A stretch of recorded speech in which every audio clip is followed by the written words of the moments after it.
Hello, and welcome back, all you wonderful Tubi Dicers. It's your boy, Daddy Tarzan, with the wonderful cast and crew of Tubi Dice Adventures. That being said, let's go ahead and roll out our cast announcements for this week's episode. Let's get things rolling right out the gate, starting off with Chav. Yeah, that's me. I'm Matt. I go by War Torn Knight on the interwebs. And this evening, I have the wonderful pleasure of playing your driver for this evening on our wonderful cruise through the countryside. Chav Visto, Northwind pilot, and currently in a tank. He's living his best life. The best place for him to be in. Well, hello there. Is this thing on? Yep. Okay. Yep, it is. Hello there. Hi, world out there. I'm Oz, also known as Son of the Ghost on the interwebs. I have the lovely experience of playing Raw once again, our lovely Thursian Grenadier expert, who is currently clinging for dear life onto the inside of the tank, I believe. I believe it's where he is, or is he in the ship? I think he's in the ship. There's no ship. I believe that you are currently on the Jaeger and making your way through the countryside. That is a fast boy. So yes, he is still hanging on for dear life. So yes, along with somebody else whose introduction comes later. Correct. Stay tuned.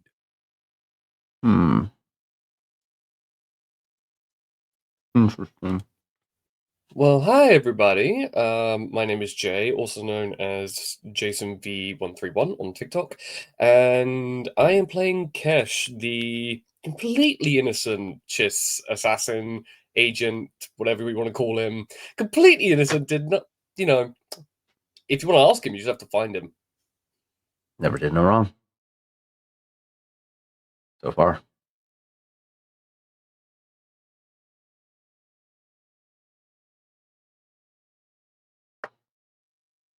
Hello, everybody.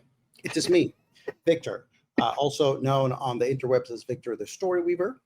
I play the very totally charismatic, very expressive, absolutely friendly, not at all suspicious, not at all discreet Oho, who is one of the halves of the duo of the brothers.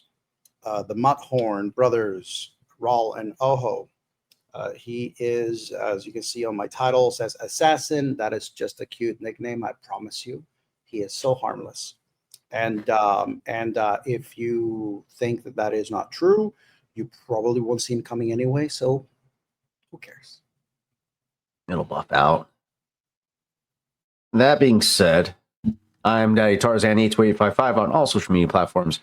And we will be joined later by Ren, who goes by Mask Ren on social medias and plays our wonderful and lovely Ego. Let's go ahead and get our announcements out of the way for the slate. That being said, still no Dimensional Dial for the time being. Soon, hopefully, fingers crossed. Tales of Arden this Thursday, continuing the seafaring adventure. Now landlocked pirate William, alongside his wonderful companions that keep him sane somehow. And then that will be this Thursday at 7:30 p.m. Mountain Standard Time or Arizona Standard Time. And all the other time zones, just add or subtract, whichever. And then we have Frontiers of Eberron coming up this Sunday? Or is it next Sunday? Let me double check. It was the last broadcast. The 7th. So, yeah, this Sunday. Coming up. Frontiers of Eberron. Season 2. Don't miss it. Michael St. Gregory is helming that series. And he is a wonderful, wonderful storyteller. You don't want to miss it. And that should do it. Let's go ahead and return ourselves back to the scene of where we last left off with the crew of Core Atlas.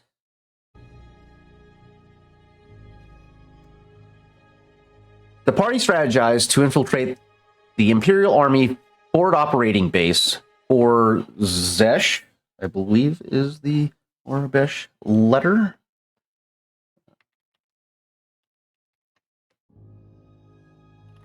Double checking here. In order to acquire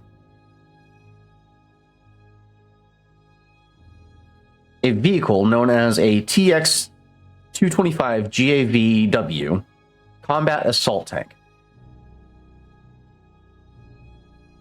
Their strategy consists of targeting the communications center, effectively cutting off this base from any external support system that they may have in reserves. Rawl and Oho maneuver inside nearly flawlessly, minus a setback with that was quickly covered up by some fine-tuned force motor skills, as well as a very well-timed multiple despairs on my NPC's parts. The duo manages to infiltrate the communication center, incapacitating all operatives inside and seizing control, eliminating the patrolling observation droids or security droids, clearing the way ahead for both Ego and Chav Visto, waiting in position with their, what's it called? The hang gliders, which are R44 Imperial Sky Swoopers. During this infiltration of the two, Ego's Sky Swooper depletes its fuel reserves, going into not free fall, but a controlled descent. Some quick thinking on Chav's part, uses the expert training he was given to supplement expert training he's undergone to supplement Ego's flight path by flying inverted for a moment. Little reference from Top Gun to boost and it powered up his repulsors to give Ego an extra boost up into the air to facilitate him to land on top of the hangar bay that the TX-225 was contained in. Both operatives land without detection on top of the hangar, avoiding sensors and direct line of sight miraculously, and rappel inside and dispatch the occupying techs inside. Wait, no, that's Rawl and Oho. Sorry. And secure the TX-225. Our story now picks up as the crew begins to make their way out of Imperial Army Base 4Z, with the TX occupier tank in tow, with the reactionary forces being diverted outside the base thanks to some clever thinking on Oho's part, and managing to convince these people that there is an attack that they must respond to. Will this charade continue to divert these forces? Will this crew be able to safely recover this tank without further complications. This journey is to be diced.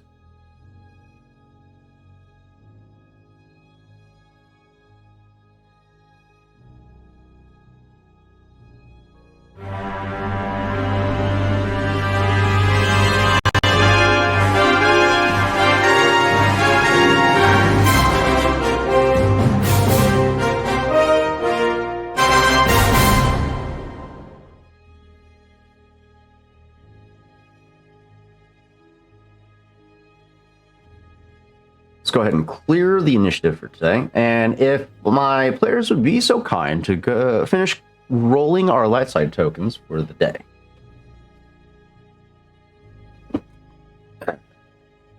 That being said, Do you want someone to roll for ego? that would be sufficient. Alrighty. Rolling for ego. Ah! One additional Oh. right side. Huzzah. Oh. Well done. Look at those stealth checks. Sheesh. My brother is terrifying. All right. We're just missing a cash and a chat. No, an Oho. Oho.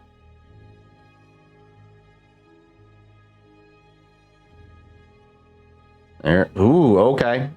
All right, Cash, I need you to fuck it up for me. Give me some dark side. Fuck it up, fuck it up. Fuck it up, fuck it up.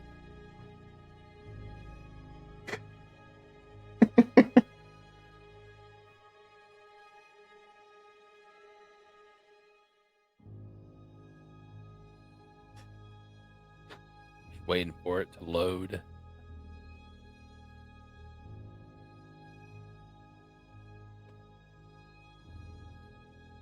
Oh, Ladies and gentlemen, me. RPG sessions.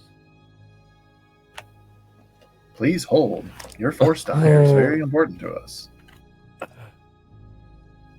yeah, there we go. There we go. Uno mas, one dark. I'll One take it. dark. I'll take it. So, it looks like the balance of the force is currently in the light side's favor right now. That's okay. They're going to need it. That's comforting. Let's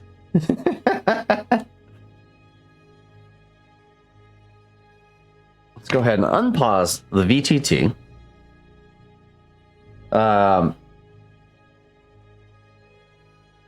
So we last left off with you, Chav, currently making your way out of the base, tracking behind the ATST that's currently making its way northward.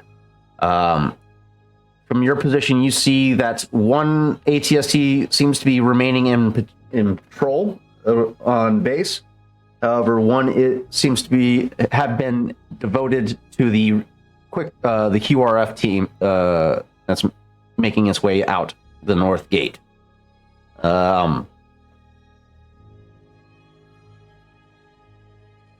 You have no occupants besides yourself in there, right?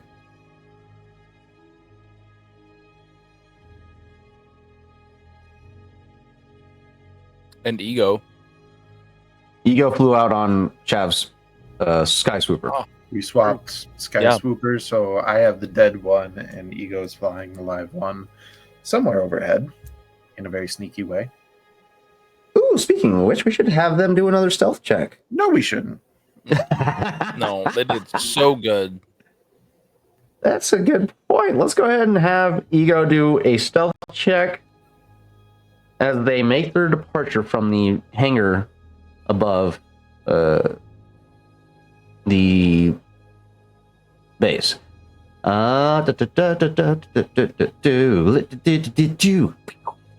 Stealthy. Ooh. Okay.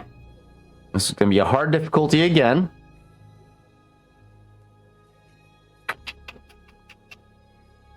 Who's going to do it? Who am I passing this to? I will pass it To you, Chav. Okay. Hey, I hate you. No, you don't. Like a breeze in the wind. Like a leaf in the wind. I don't know what I was saying there. Like a leaf in the wind. Ego drifts off quietly, not rousing it any suspicion.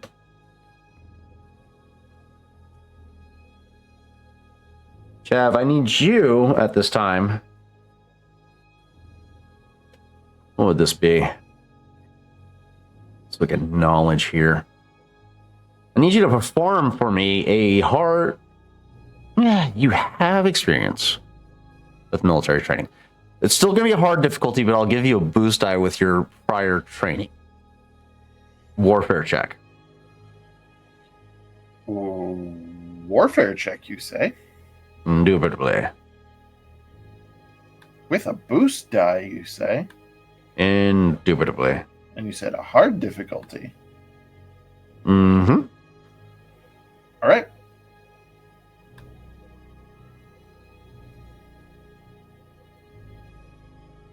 What the fuck? Pilot chess, motherfucker. Ever Ow. since you told me against Killbolt that a pilot chess maneuver was warfare, I have maxed out all 5 ranks of warfare on Chad Fisto. I am unstoppable. Such a mood. Shit. That's hilarious. 4 successes with 2 triumphs in the pocket. Oh, that being said, as we've discussed, I get to do things.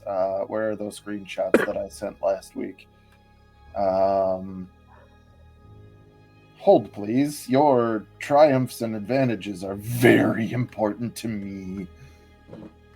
Open the browser. There we go. Cool. I have, 2 triumphs and a what? 1 threat, 2 triumphs, and 4 successes. Oh, 1 threat, 2 triumphs. Yes. Okay, so I get to work with 2 triumphs. We're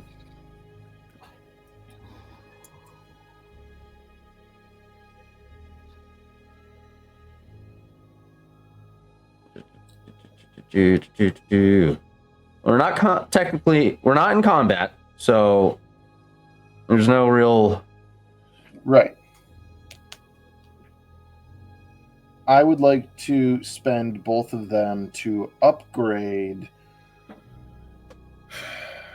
Rawl and Oho's next skill checks. That is a free upshift on your next skill checks. You're spending them? Okay. I'll take... Oh, that's fine. You spend them. Okay. You mean ability into proficiency? Correct. Yes. As if spending a force token. Dope. So, Chav, you reverting back to your military training, understanding how formations within the Imperial Army, you follow in intel behind the ATST, giving off no indication that this truck's been hijacked. Surprisingly enough. As you're driving by the 2 post guards out front of the tank, they do look a little curiously at each other as they weren't aware that there was somebody inside already prepping the truck. However, you fall into position. You get a hailing from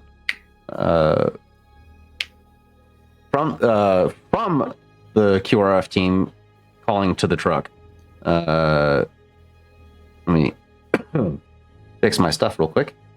There we go.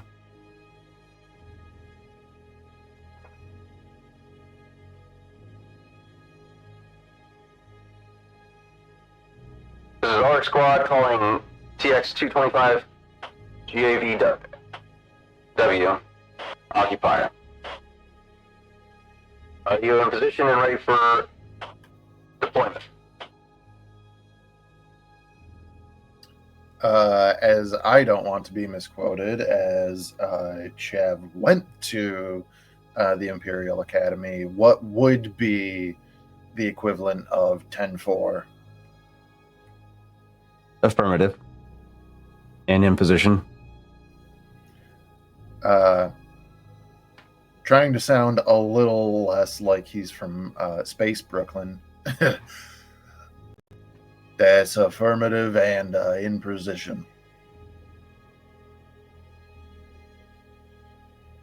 Roger that. All units begin. And with that, you watch as all the reactionary forces begin to deploy. Not you, Ego. You're still flying overhead. Not you, Ego. Okay. I did nothing wrong. There we go. Yet.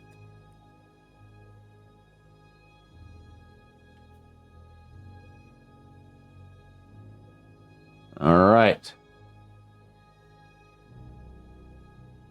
There we go. All seems to be well as Chav falls into position following out the quick reaction forces. Kesh. Actually, before we get to Kesh, do you guys prep your guys' QRF team to let them know that occupational force is maneuvering?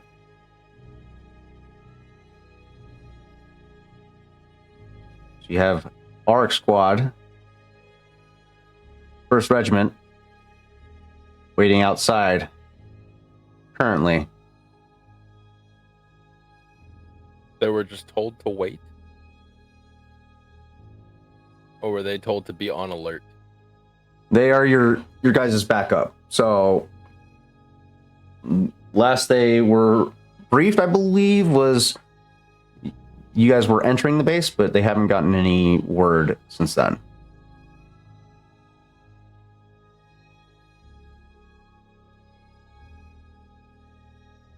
Okay. I don't think Raw is spearheading this, so whoever's spearheading would probably be the one who does that call. So, just to be clear, the tank is in movement, following the rest of the troops. Correct.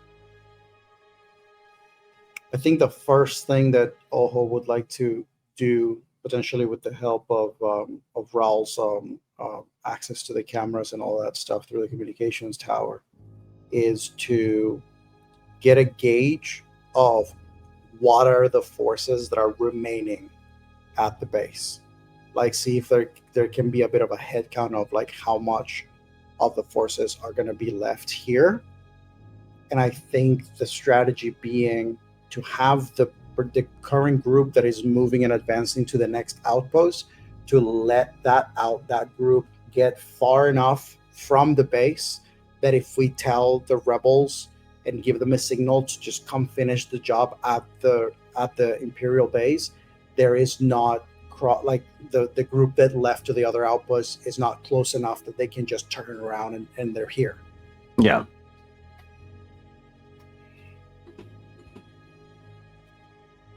All right. That's fair. Raul, go ahead and give me a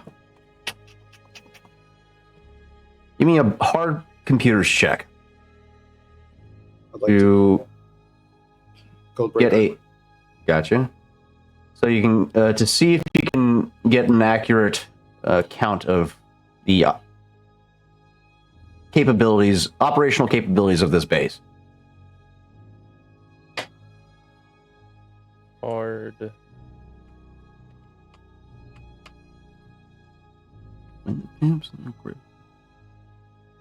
Okay, with 3 successes, 1 advantage. As you're cycling through the security footage feed, feeds and you're pulling up at the same time. A manifest, or would it be a manifest? A list of the occupational forces.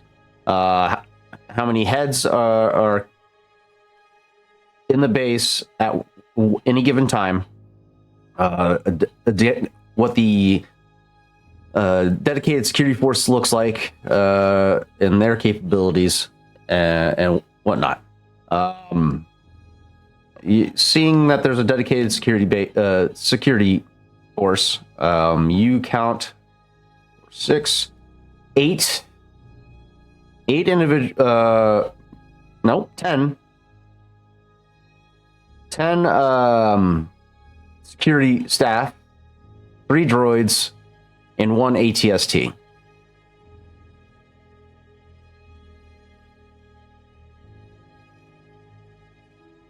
Okay. I would relay in order of importance or in order of critical whatever to Oho, and are they all heading to where they were given coordinates to go to? Like Currently, currently the QRF is mobilizing and making their way off base.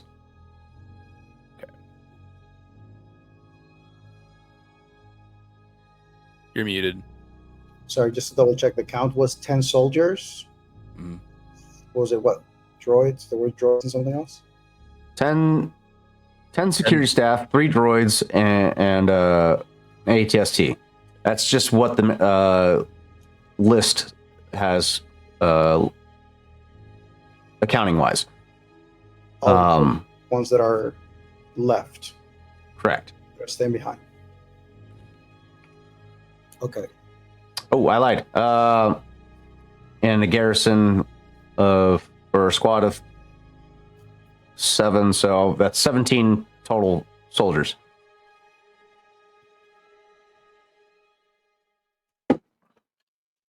What would be the head count of the rebel forces that are on the outskirts? That would be our First Regiment ARC Squad, and they have a total of 5 people. Total of 5 people. That's Brel, Cash, Elias, and Gil, and what's his name? What's Gil's brother's name? Okay. Zathar. Okay, so I think the course of operations is all hope would relay to information of 17 soldiers, 3 droids, and 1 ATST remain on the base. The rest are moving to the next outpost. I suggest that we let the group that is moving get far and close enough, far away from this outpost that their turnaround is not close. And then we coordinate to make sure that we strike the base here, while simultaneously we strike the group that is moving. And then that's when he communicates to Cash, and the rest of my brother and I, if needed, can support the advancement on the base. Chav, we can also support you afterwards, but we have to be careful with the tank. Buddy, careful's my middle name. No, it isn't. You're right. It's best pilot in the galaxy. It's too long for a name. It just cuts the communication.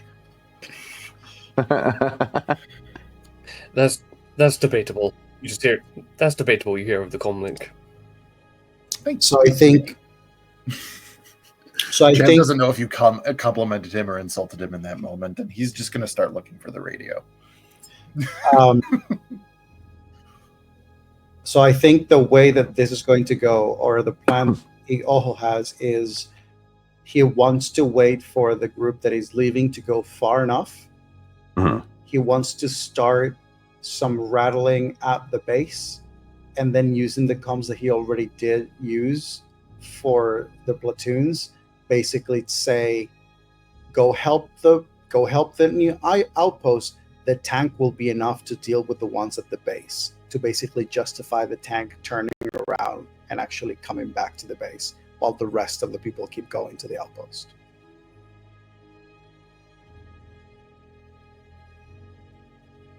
Interesting. Give me.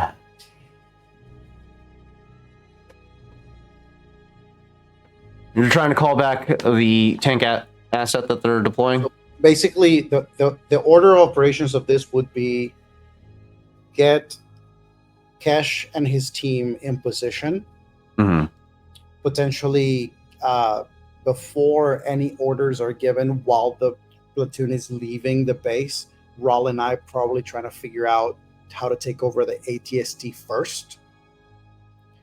And then once the troops have moved far enough from the base, start the ambush with Kesh's team here. Mhm. And then through the command center, let the people know we have some skirmishers. Send the tank, that'll be enough to scare them away. Keep going to help the troops. So order of operation being ATST, securing the ATST because it's the biggest firepower that the base currently has. Right. Place everybody with Kesh as the sniper and the rest of his 5 people around it, so that we have the ATST and we also have the firepower from Raul and Ojo. Chav and Ego are continuously going to these people, making sure they let us know how far these people are. We start shooting at the base. Once we've taken over the ATST, we communicate the danger at the other outpost is bigger. We have this under control. Just send the tank. It'll be enough. So that Chav can turn around without drawing up attention. And then by the time that these people just keep going. So Chav literally comes back with the tank to finish the job if we need to, if there's anything that's left to finish. Interesting. Okay. All right. Very interesting. Okay. So let's do that then. Okay. So yeah. I have to ask, the ATST that is staying, is that one of the ATSTs that has one of the droids that we took over? Yes. Oh, even better. Yes, it does. So that would be like the first standby that we would have. Gotcha. Chav and Ego let us, like, we're letting them keep going. The moment that they let us know, okay, there's enough of a space. At that point, Kesh and the rest of the group is probably like just getting in the surroundings of the outskirts of the base. Once we know that the other group is too far to come back, or it would take him too long to turn around, the ATST would be first point of order. Raul would basically take down the ATST using the droid. And then Aho probably would be placed somewhere sniping to take down all the other creatures that are left as the Kesh group also starts attacking. And then all of that is happening using the comms. Ojo actually lets these people know, send the tank way back, but keep going because we obviously have 2 fronts. Gotcha. Okay. Cool. Let's go ahead and start that process. So you're looking to take over the cabin of the ATST. There are currently 2 pilots inside. Let's see. And Ojo will be taking a vantage point while Raul is potentially doing the thing with the droid. Gotcha. He's going to prep his sniper rifle too. Oh yes, you got the silencer on that bad boy. Okay, where are you going? From where I saw, I feel like unless, I guess it depends on where Kesh would be too, because I know that I don't have the BTT thing open right now, but I know that there were a couple of people. I have it. I think there were a couple of soldiers in like a higher elevated area. I don't know if those are still there. Correct. The plateau to the north, and then Correct. the guard tower at the main north entryway. Correct. So I would say, obviously, the people with the vantage points, those would be the first ones that Oho would attempt to make sure that get a side on them, either himself or Cash, depending on where Cash is stationed. Gotcha. I think, if allowed, since Chav and Ego came from the north side, which is above that area, maybe Cash is also on that like mount on the north. So Cash could potentially try to take care of those guys on the top, while Oho tries to keep an eye on the ones at the bottom on this sixth quadrant south side. All of this obviously with the other 4 or 5 people of their group on the outskirts ready to step in as well. But that is just on standby to once we take down the ATST, and so basically make everything simultaneous. Gotcha.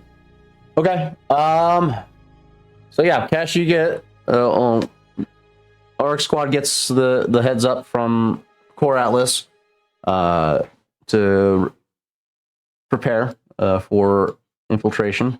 Now that the occupational force has been diverted outside of the base, let's go ahead and drag them out of here. And Chav will drag you over here. Look at that. These guys are going to move here. And then you're planning on moving from your position. Give me a stealth check as you cross through open space to avoid detection from this ATST as well as the roving guards. This will be a hard difficulty. Well, that's disgusting. 3 successes, 3 failures, 2 threats. So that's 2 successes, 9 advantages. It's ridiculous. Invisible. Invisible. Yeah. You're muted, buddy. I was going to say, whatever the amount of advantages, take them all equal. You get an advantage. Chav, you get an advantage. Wrong. Everybody gets advantage. The Oprah Winfrey of advantages. I love it. Okay.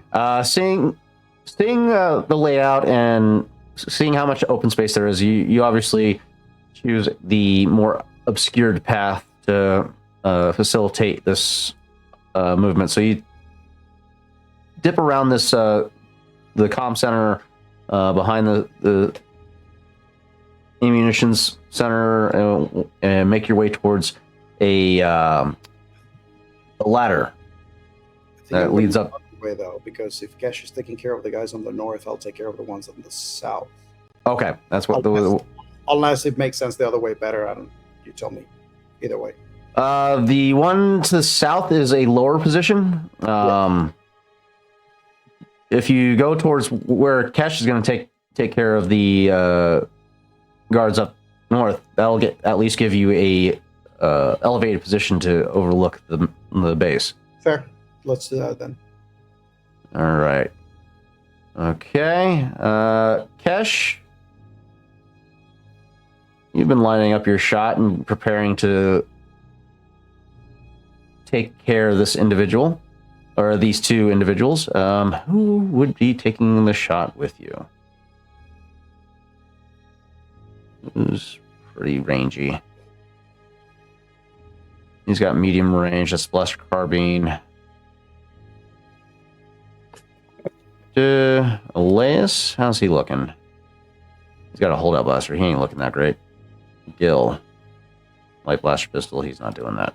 What about Brell? How's he looking? Heavy? No. He's a light fighter as well. All right. It looks like you're the only one that's able to touch out that far. Sathar could help, but you know what? That's a good point. He's going to take a shot with you. He can at least injure one of them and let you finish him off. So, this will be considered medium range. Mm-hmm. Who do I need to reveal? Let's see. Infantry. I need infantry. Imperial Stormtrooper. There we go. Okay. Let's reveal these guys. Oh, they are already revealed. I just need to make them known. There we go. Okay. So, go ahead and build your pool. And you gotta be able to hit hard enough to take down 2 at once without alerting the base. Just a reminder that we probably want to. So I'm- as well. Say again? Yeah, a reminder that we want to probably tackle the So, ATST. Go ahead. So, is it Imperial Stormtroopers or just regular, like a sergeant? Imperial Stormtroopers. Okay. Okay, building the pool. Range medium, Where- using my sniper rifle. Target Imperial Stormtroopers. Mm-hmm. And I'm gonna add deadly accuracy to this, so it adds 3 extra damage just in case. And I'm gonna do Ooh. precise aim as well. Reminder that. So I take 2 strain just to add this on, and I need. Oho has given us all a boost die. Mm-hmm. Oh, did he? Okay. Oh we'll boy, add did that as he. Well, thank you.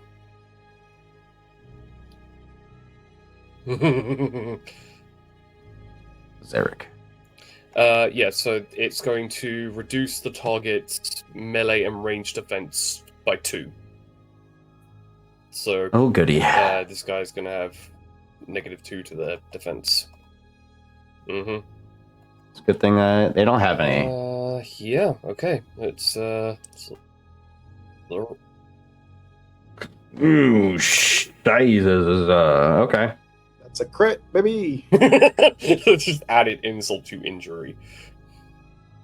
Yep. That's 17 damage.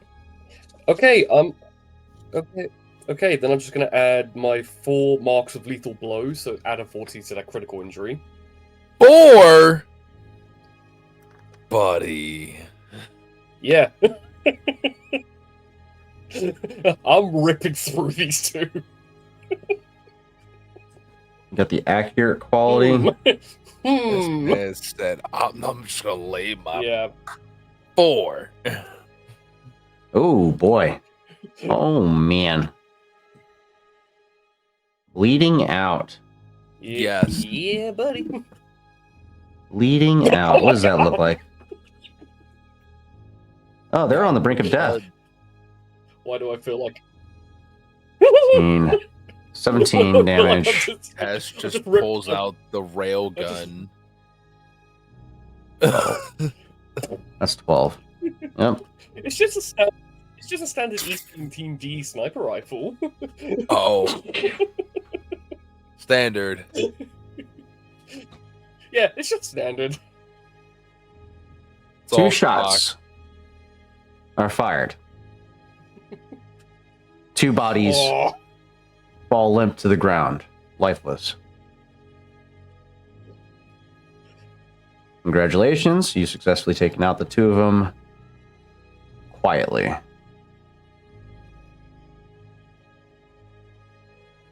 All right. Up next, we wanted to take out the ATST pilots inside. The ATST. I'm working on that. I have the final drone spider bot Uh-huh. under control. The one that's still in use, not the one that Oho has captured. And I am piloting it in stealth mode up the ATST's leg and inside the open cockpit. Okay. And It's going to go to the ceiling at first. It's going to observe for a second to make sure that they're completely unawares, don't notice it, and then jump down directly on the controls and self implode. Interesting choice.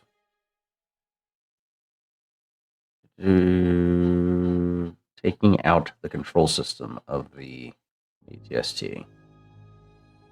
Interesting. Very interesting. Okay. What's its H? This one's has wound threshold of 15. Yeah, sure enough. The drone latches onto the controls of the ATST in front of this Imperial pilot, who looks down as the droid begins to glow bright red, and then detonates. 15 wounds. Nice, it soaks. Yep, that'll do it. Nice. We all see from the outside of this this ATST as it begins to emit cloud of two columns of smoke as it billows out from the two eye slits of the cabin or cockpit.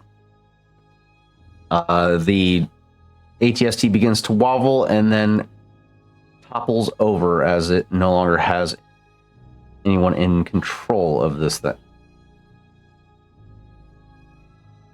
That will defeat that boy. And staggered, why not? Hell yeah. That being said, That definitely caused noise and commotion. mm-hmm. It definitely did. Let's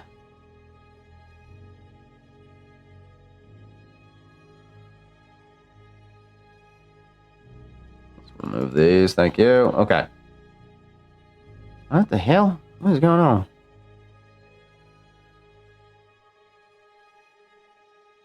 Yes. Whatever. Alright.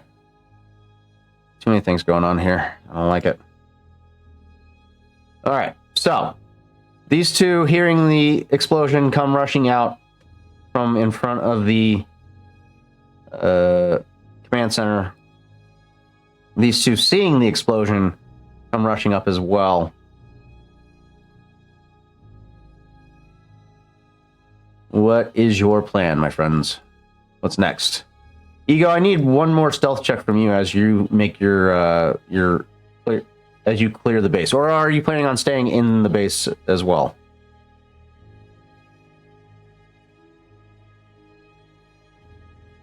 If they're still here. I say while they're responding, the way that this would work, Tarzan, Uh-huh. is the moment that we know the ATST is going down, we know that that's going to be the noise. So the cue of the ATST falling is the cue also for the rebels to basically light it up. Okay. And Oho is probably already at this point with his vantage point, keeping an eye on whatever are the troopers that are going to be the closest to the area where Rawl is. So he would have been taking aim and prepping to take down something simultaneously with Rawl's signal of the ATST is going down. So Gotcha. it's kind of like, is Oho probably reaching to Cash and just kind of going, showtime. Right. Makes sense. Okay.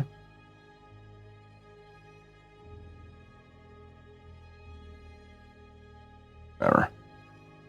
Okay. That being said, Major Brell gives a silent command for the squad to be to go ahead. No, actually, not silent. He tells the hounds to go loud. And 1st Regiment RX Squad opens fire on the base. That being said, everybody can hear a series of blaster bolt fire, explosives going off, and the base appears to be under siege.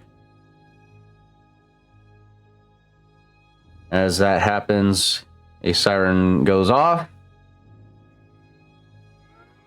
Does it? At least for the ones that are at the guard tower. But you are in control of comms, so whether or not they would hear that is a mystery. Then Auric squad begins to maneuver up. All right. And what is next for Core Atlas?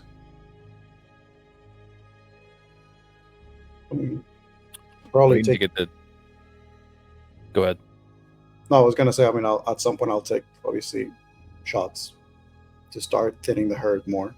As well. Okay. All right. Let's see. With these few remaining soldiers left. Let's get a general group check here. Yeah. Oho, go ahead and give me a range attack.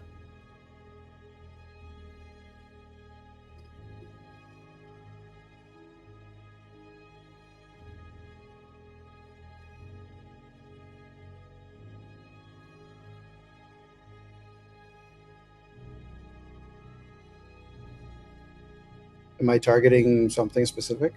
The Imperial Stormtroopers. And then from your position, that would be medium range. Let me double check.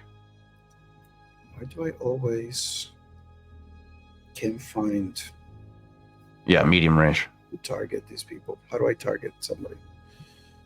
Weapon dice. Oh, right. Sorry. There, remember. Okay. And then Imperial Troopers is the second to last. Wait, no, that's the Stormtrooper Sergeant. Imperial Stormtrooper, Yeah, Imperial Stormtrooper. and they said medium range. Medium range, yes. And you're using the stealth rounds? At this point, it's not necessary, really. Okay. So I think not, since already shots have been fired, alarm is out. I think I'm going to. You know what? Yeah, I'm going to use them. Why not? You never know. So I'm going to do Alright. that, and then I'm going to also use my accuracy and aim, precise aim, to reduce their defense by 2. Whatever that means, dice wise.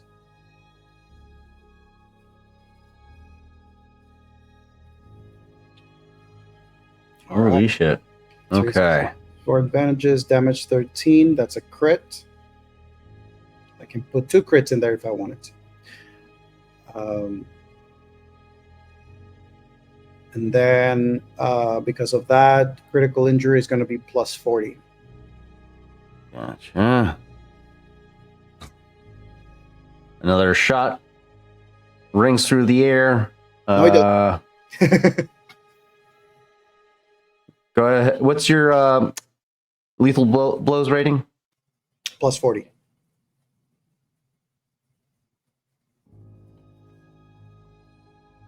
Another whopping injury there. 13 damage minus their soak of 5. That's 8 damage. Soak of 5. My weaponry has Pierce 1. Ooh. So that wouldn't be a soak of 5, it's a soak of 4. So additional wound. There we go. And then because of that, I'm also going to use my what's it called? Sorry. Lethal blows, my deadly accuracy, precise aim. So my deadly accuracy, I'm going to use the ranks that I have in heavy, which are 5, so add another 5 points to the damage. Another 5, okay.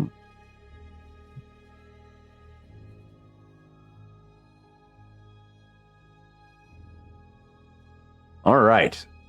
Oh, you let off a series of shots, and you take out 2 with one blaster bolt. These 2 here. Seeing the other 2 rounding the corner, one still behind cover, you take out the lead. These 3 are dead. DED dead. Yeah. And reminder, no sound was heard. Oh, you are using the stealth? Yep. So I'm just gonna take a longer to reload. All right. Okay.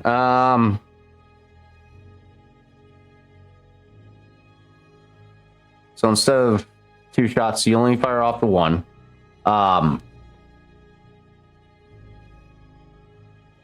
And you wait for a perfect lineup of 3, and you get a triple headshot, as they say in Call of Duty.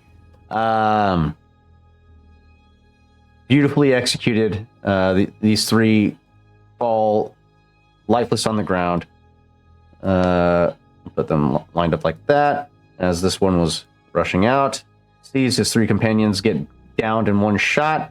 No idea where the shot came from, as you are using the Night Stinger in its stealth mode. That will do it. Okay. Anything else for the crew inside the fob? I mean, currently this is the next thing would be, as this fire is happening, and we start taking things down, All would open the comms with the help of Raul to just basically let the group know, central alert, the alert squadron, we have some skirmishers near the base. We seems to have attacking 2 fronts. Keep going to we may need some backup, but not. But we need to get to the other checkpoint. Your tank is in the back. Send the tank to support us. That should be plenty enough to destroy this rebel scum. Proceed to the checkpoint, secure it. Let us know if you need more backup. All right. I'm gonna need a deception check on that one, for sure. So let's make this a.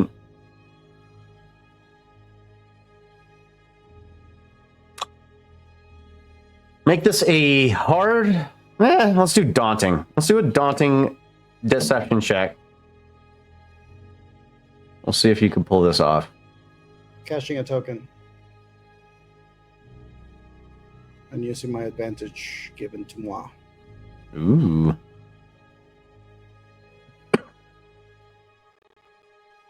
Oh.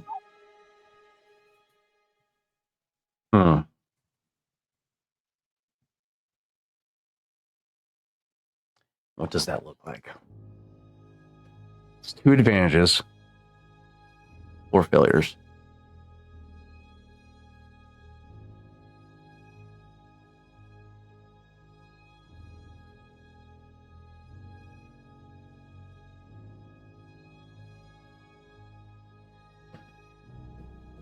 Something good,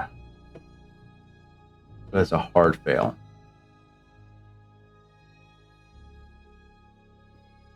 Get some kind of benefit.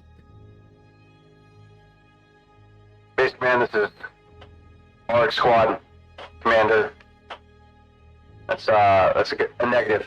We need the TX for quick reaction forces. You're gonna have to make do. You have an ATST at your disposal. Make use of it. Over. Copy that, squadron leader. We'll make do. Just be safe out there.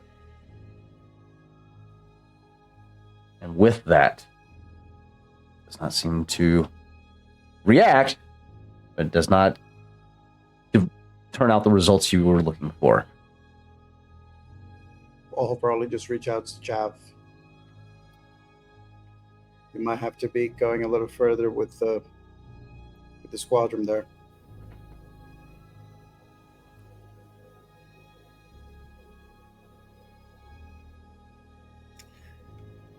What happened? Wasn't able to get them to send the tank back. So for now, we need to just make sure that we eliminate the rest of the threats here at the base, and then we'll reconvene with you. Looks like an aerial rescue. Say the word, and I break this tank off from formation, beat it up with the Chimera, and I'm airborne. That is the plan. Just want to make sure that we have coverage for you. If you see an opportunity, let us know in the comments.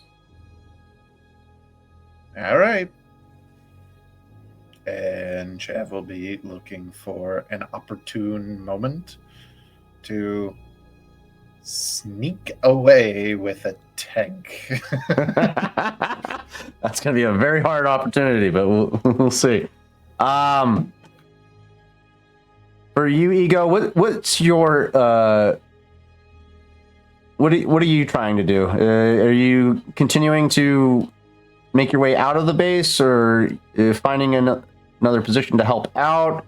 You're currently airborne on the Sky Swooper. You do have weapons aboard that you could utilize, but you're currently airborne right now, just above the North Plateau.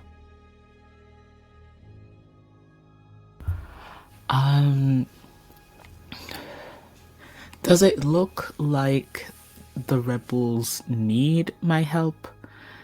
Because it might be better for me to keep an eye on Chav in case of he's in a tank. I don't know how much trouble he can. Let me not say that.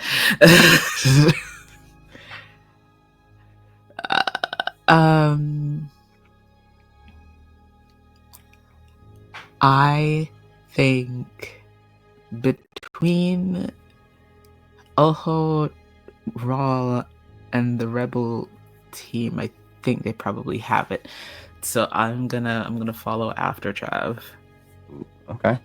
Go ahead and give me a hard stealth check as you're maintaining elevation, just to avoid detection from the Kiora force that is leading. Actually, I'll make it an average difficulty because they're not looking your direction.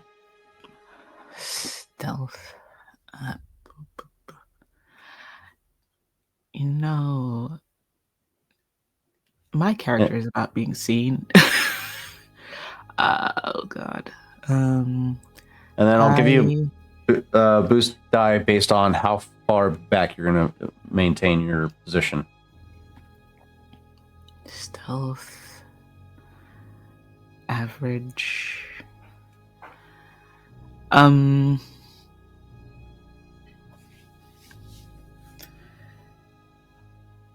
guess I don't know verticality and angles. You're currently 50 feet up. The Sky Swooper can't go too high. 10 kilometers? Oh, that's pretty high. Yup. 10 kilometers in the air. This is you got to remember that the Sky Swooper is technically classified as an air speeder, not as a land speeder. Yeah. Which sets it apart from something like, I don't know, say the Partner. So that could be long range. Yeah, we can call that long range for sure. All right, long range. In that case, I'll give you 3 boost die to your stealth check.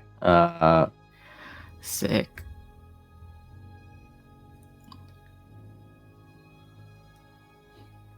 And then, do I have another one from someone? I think I don't recall. From Oho, you have a boost die. Yay. Roll as Ego. Oh my 5 lord. successes, 1 advantage, 1 triumph. Yeah, you're a ghost. You're a ghost. I had to learn something.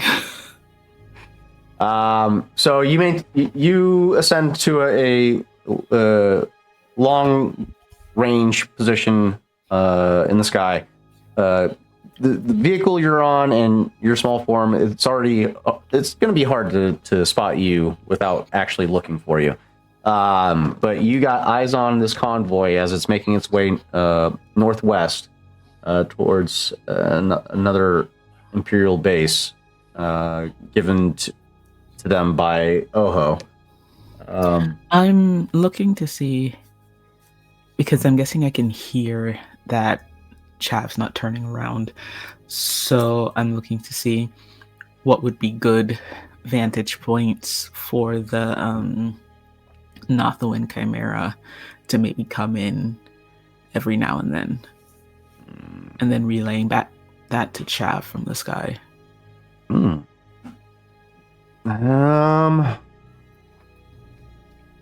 Give me a perception check. Hard difficulty.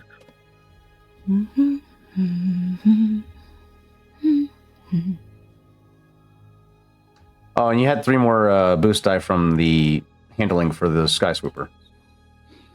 Oh. So I roll 3 more boost die right now. Yeah, sure. See if you can get any more advantages. Hey, look at that. That's 4 advantages on top of that. So you can spend those advantages however you wish. But for your perception, they're currently in a large valley. No noticeable terrain features that would create an opportunity for Chav to kind of break away at the moment. You do see off in the distance what could potentially facilitate an opportunity as the path that they're on kind of leads through a saddle between two mountains.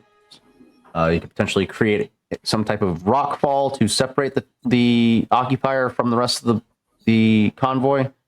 But you're not quite sure from this distance, but you do see a potential opportunity. You got some time. Okay. And I will... I have... How many advantages? Sorry, I'm looking at the thing. I have 1, 2, 3, 4. I will give a boost die to the next character. And...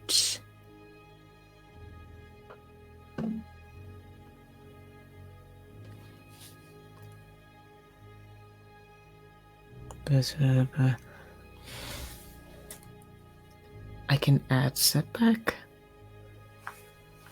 That's more of a combat scenario. Okay, that's fine. Sure, everybody get. But you could do that if you wanted to help keep them from detecting you or something like that. It's fine. They won't shoot me. I'm sure. Everybody get a boost day. All right. Okay. So Ego continues to maintain long-range observation of Chav from a distance as the convoy continues to make its way northwest. The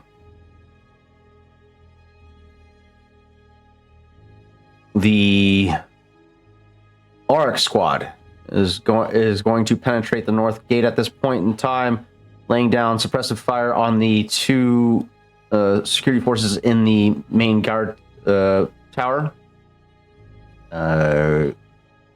Cash, go ahead and make a combat check with what's the range on this? 55 feet, so just outside of short range. so medium range. However, you have 3 setback die to this shot because of their cover.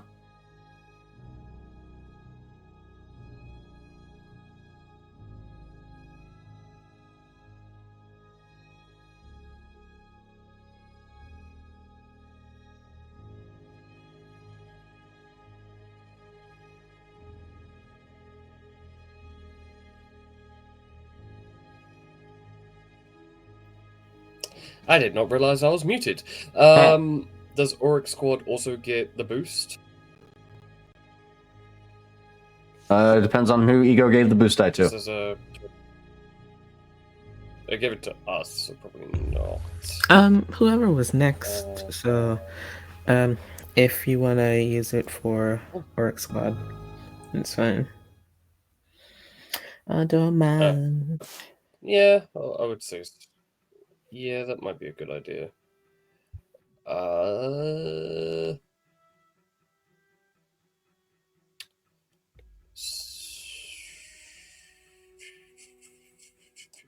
Okay. Oh man, Oh, you're rolling yeah. lower. Wow.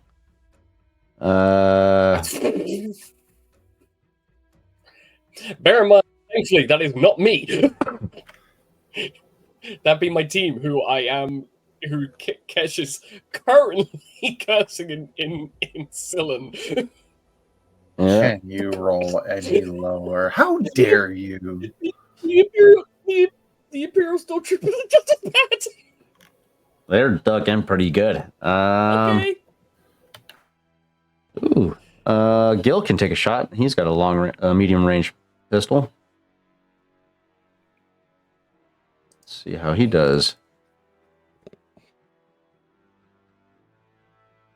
Wow, these guys are really dug in. Shit. Brel, can he take a shot? It is medium range. We gotta get Brel an actual fucking weapon here. I'm gonna take his fucking ace name away from him. He's a pilot, not a fighter. Did Oho's 11 advantages earlier count as boost dice for all these individuals?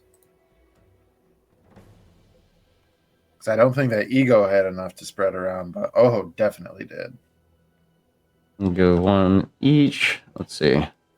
Because if they're all getting 0 successes, oh god Yeah. damn it! Yeah, no one's getting shots off on these Guys. fucking. These guys are dug in good. I mean, it makes sense. It's a guard tower. They got their position is fortified. Getting shots off on them is a bit of an endeavor. Yeah. So, Auric Squad tries to maneuver into the base. They're currently pinned down at the entry point as they're just unloading into this guard tower. However, the stormtroopers posted there are pretty well dug in and maintain their firing position. That will end their contribution. Rawl, is there anything you're doing from your end?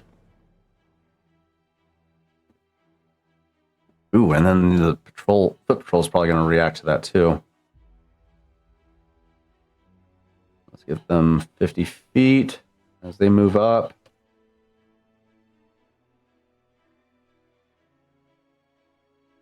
Rawl, you here with us, buddy?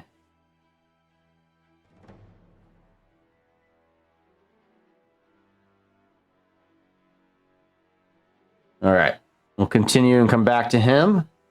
That being said, we're going to have the stormtroopers now fight back. The one in the guard tower is going to break out their light repeating blaster mounted position, taking a shot at who would be their primary target.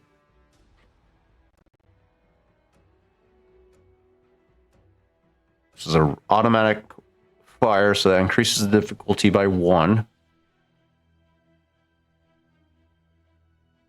We're going to target.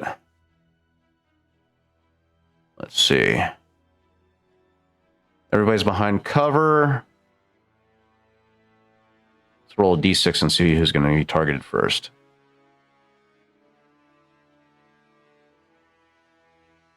Roll.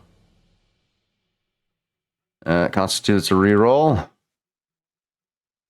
All right, 5. Who is that? That would be Sathar. Yep. Sathar, you're taking the shot, buddy. That's not good. Medium range. Yep. Medium range. Okay. Build pool. Increase difficulty by 1 because the automatic fire. Ah, you bitch.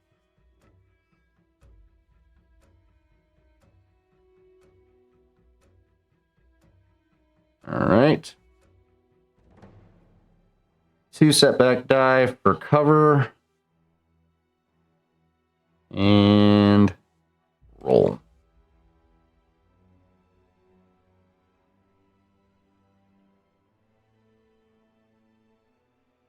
Here we go.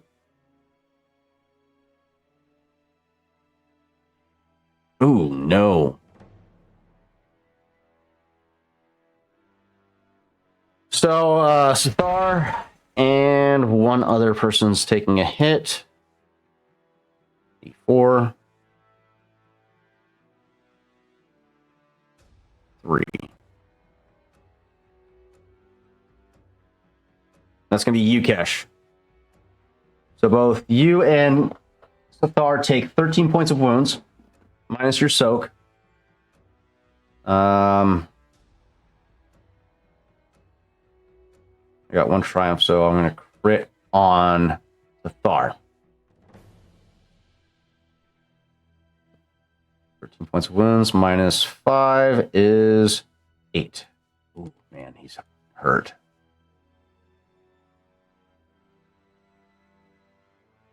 Distracted. Okay, that's an easy difficulty. I've got ranged. I've got ranged defense as well as full Ooh. soak as a FYI. Okay. Range defense. What's your range defense rating? 1. Just 1? Okay. Here, let's see. That affects.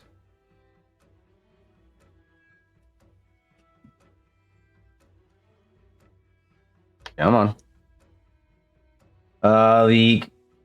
The shot still connects. So, yeah. 13 minus your soak. Sathar takes the crit. He is distracted. Cannot take a free maneuver. Cannot perform a free maneuver during his next turn. So he's currently pinned down and injured. That'll end their turn. The infantrymen on the ground will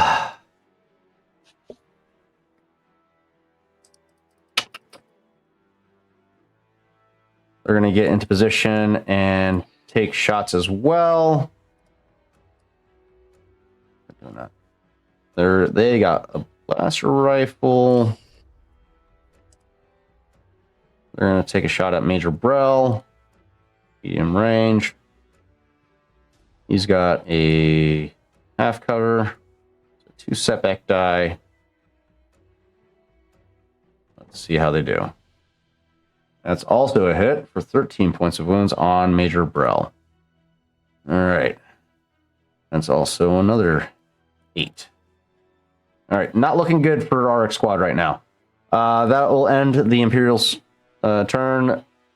Loose turn. What is everybody's next order of operations?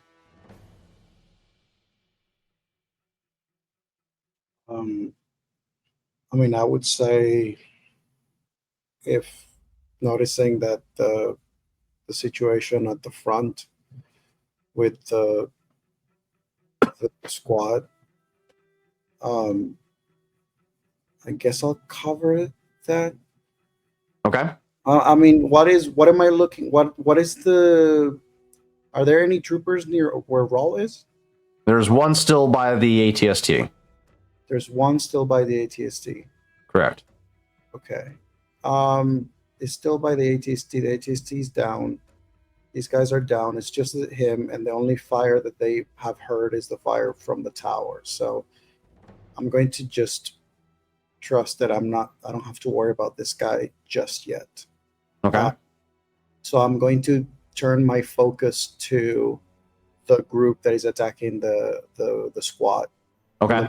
gate, trying to see if I can align whatever position, since I'm actually on the side and they're probably shooting to the north and I'm on the side of them to like the east of them. I'm gonna see how many I can align to neutralize. Okay.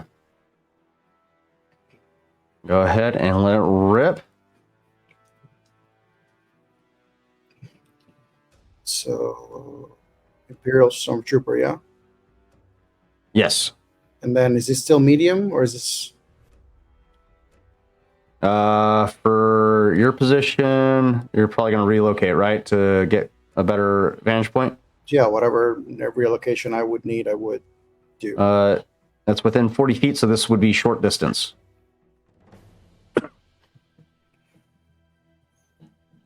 And are you taking a prone position, or are you standing? No, Prone? Okay. I would say prone, unless the place where I move, I can actually, there's anything that allows me to basically tripod the rifle against something that I could use to take cover should they actually spot me, which I'm doing silence, so it wouldn't be the case. But if there's something that I can do where I can just have to just prompt the rifle in front of me and tripod it so I don't have the prone position, I would. Otherwise, yes. Okay. Accuracy. So that will give you a boost die for firing from a prone position. Great.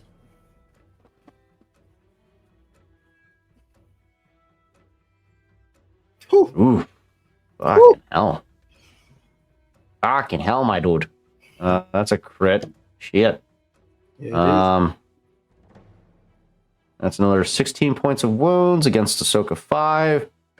11 wounds. 12 with that pierce. 38.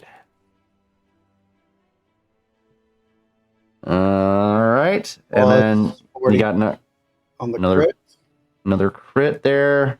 And then I'm also adding another extra 5 points for deadly accuracy, and I think it's deadly accuracy, yes. Gotcha. Another 5. 43. Okay. You dropped several of them with a precise aimed shot.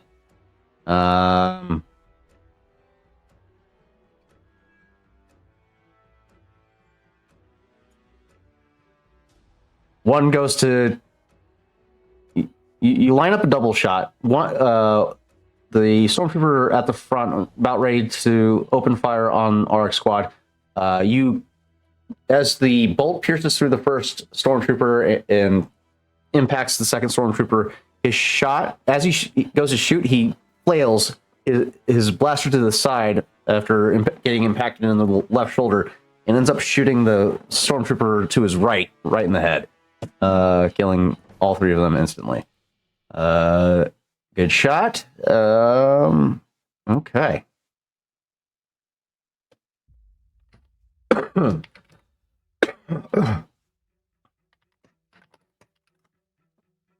That being said, okay.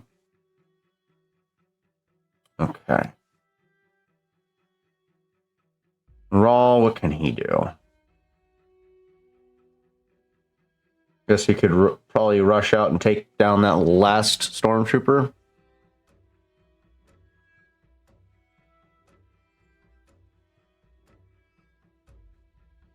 Let's have you, Oho, roll for him, unless he's back, which he is not. So we'll have you roll for him. Also, advantages to whoever I can give from that shot. Gotcha. You got 4 advantages to spend. 5 advantages to spend. We do know that he likes to use his vibro axe, so we'll use that. Engage range, stormtrooper, fill pool, pass dice to Oho. All right, Oho, go ahead and make that combat check for Rawl for me, please.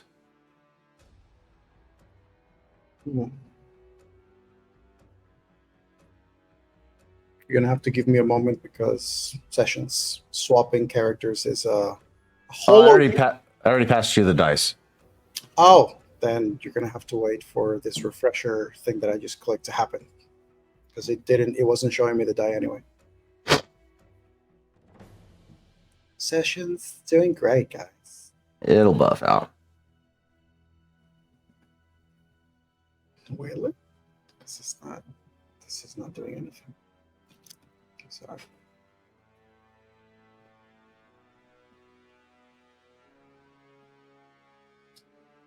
Everybody. Commercials. If you want to move on to somebody else while I do this, you're That's fair. So. Okay. That's back there. Auric Squad, or yeah, let's go with Auric Squad. Cash, go ahead and make your combat checks. You got your exposed enemies to the east of you. They have little to no cover.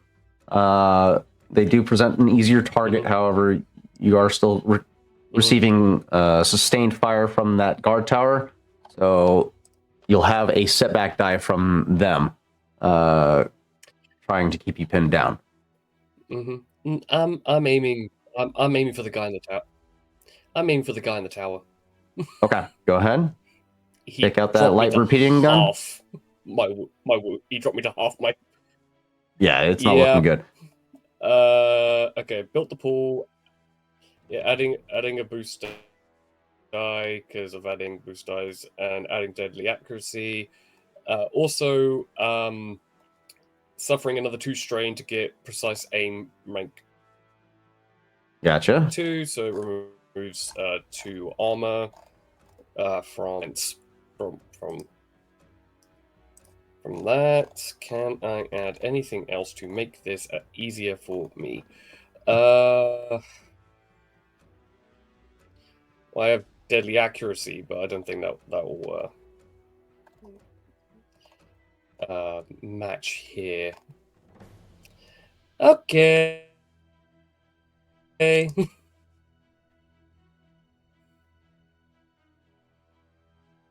Damn.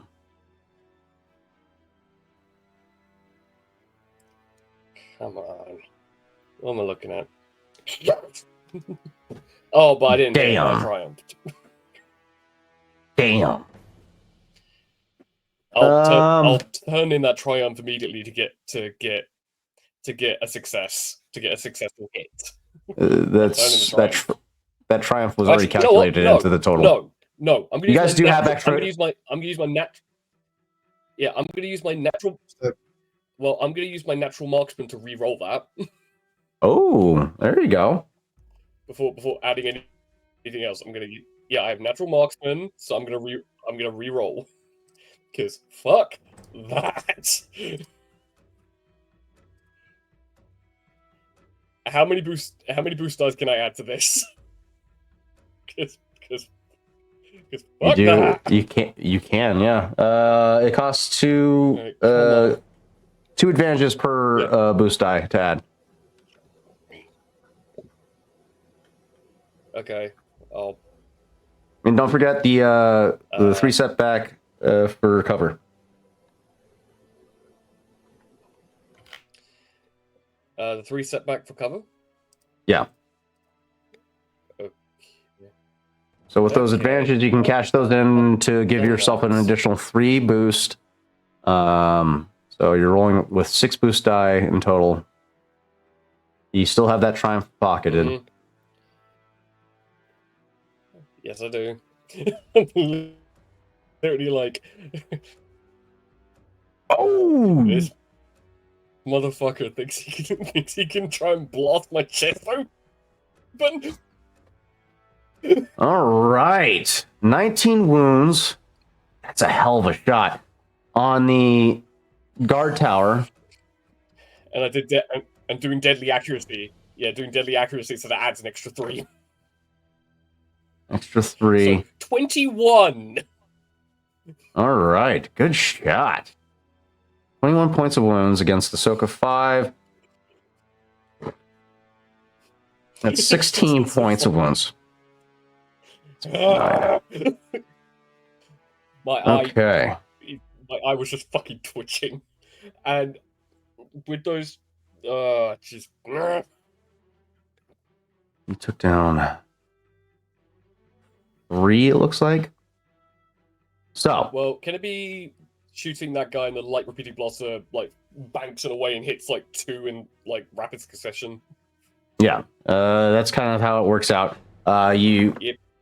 He's got his hands gripped onto this the trigger mechanism of this light repeating blaster that's positioned, and as he takes the shot from your sniper rifle directly to the head, his body jerks the barrel to the side, lighting up some of the ground forces and taking out 2 additional stormtroopers on the ground. That's a hell of a shot. Nice work. Stathar is going to. He's got a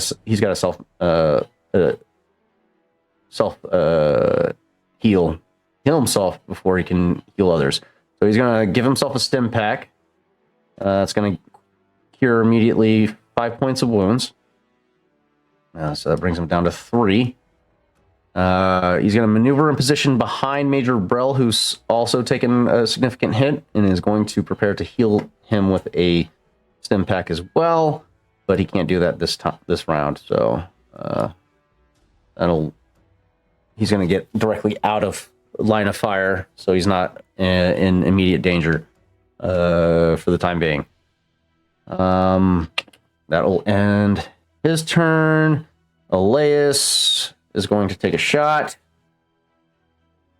at the ground troops, as they are more easier for him to take out.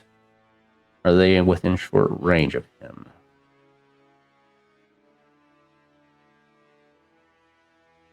They are. Look at that. How delightful. But he's going to take a shot at the stormtrooper sergeant. And short range, build pool. He's going to take the aim maneuver, give himself a boost die, and roll. Hey, nice shot. Good job, Elias. That's 7 damage against the Stormtrooper Sergeant. Against Ahsoka 5. That's 2 points of wounds. All right. Dang, it took you that long, Victor?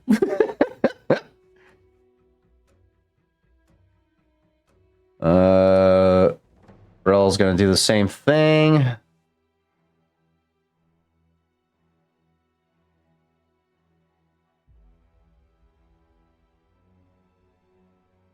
Failure, but a triumph. Okay, you guys got another triumph pocketed.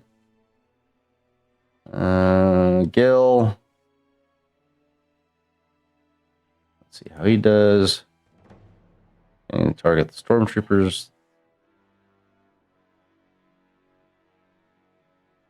Boost die. Hey, look at that. And 4 advantages, that's going to crit. Go ahead and crit on these guys. Scattered senses, okay. And that's 8 damage from Ahsoka. So that's 3. Doesn't kill the stormtrooper, but oh no, he does kill a stormtrooper. Good shot, Gil. Okay. And that's it for Arc Squad, I believe. Am I missing anybody? Victor healed himself and is ready to heal Major Brell. We got Kesh. Major Brell took a shot. Okay, yeah, that's Auric squad. Okay. And Chav and Ego. You guys are continuing northwest. You're quickly approaching a saddle in between two mountains. As you're drawing closer, go ahead and give me another perception check, the both of you. Easy difficulty this time.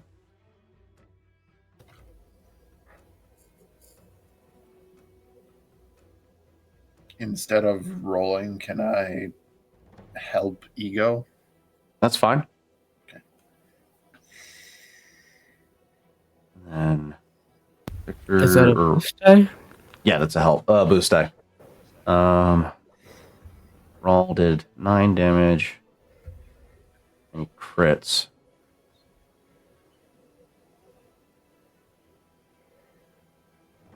Okay, with that, as this convoy is approaching this saddle, you can spot what appears to be a slope with some large rock formations, currently positioned in a precarious angle. You get the sense if you cause enough of a disturbance to that area, you could facilitate a rockfall, and with the right timing, you could separate the TX-225 from the rest of the convoy, but run the risk of discovery and potentially take long-range fire from the ground forces. But you could create an opening for Chav to break away. Oh, rocks fall, everyone dies. Okay. I will relay that to Chav.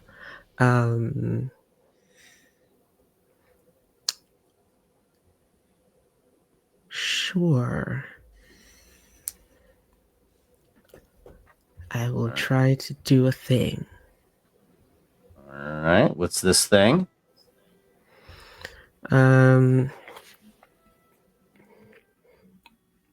So it's in the saddle. How long would I have to wait? They're currently approaching it now. Okay.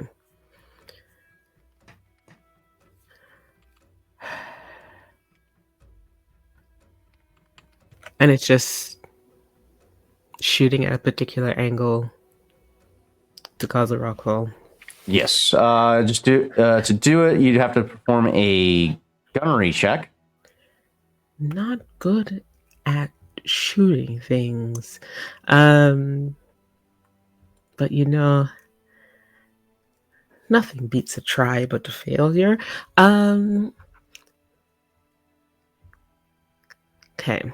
So gunnery check. I'm gonna tell Chav. All right, Visto, look alive. I'm gonna see if I can cut you away from the rest of the pack. I might die. If I do, though.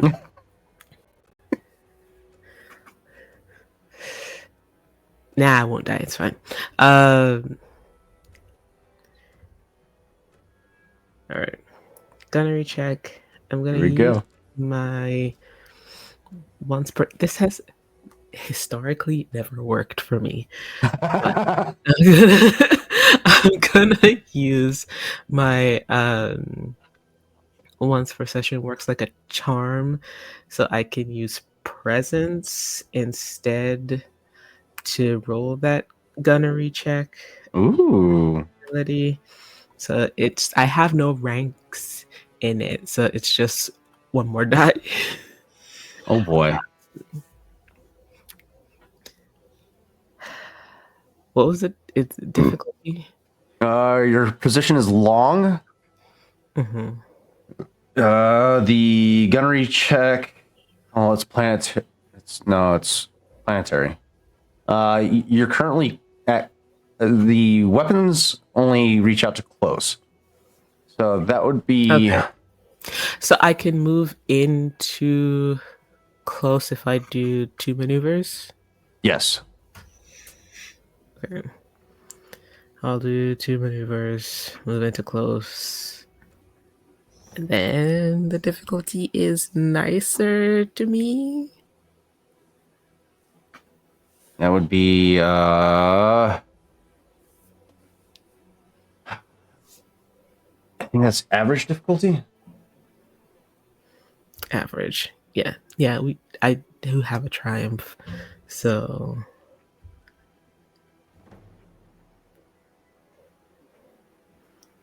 average difficulty 4 base die. Roll 1. Hey.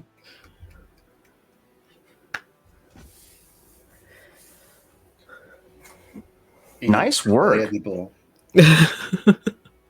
Nice fucking work. The Sky Swooper begins to descend at a dive.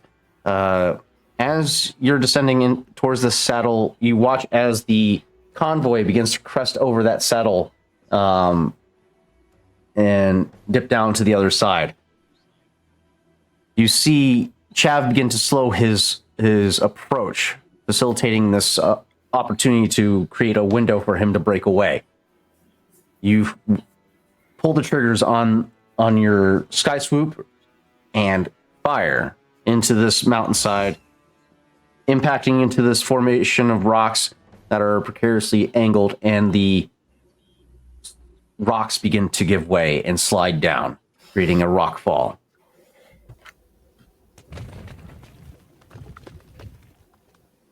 Chav, you stop just in time, coming mere feet away from this large boulders that descend down the mountainside and crash into the streets before you.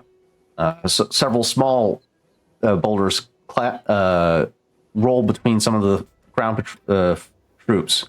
One boulder impacting into the leg of the ATST, but it remains standing for the moment. But you can see hydraulic fluid expelling from the leg as it severed the one of the tubes or the pipes for its hydraulics. Chav, you see no.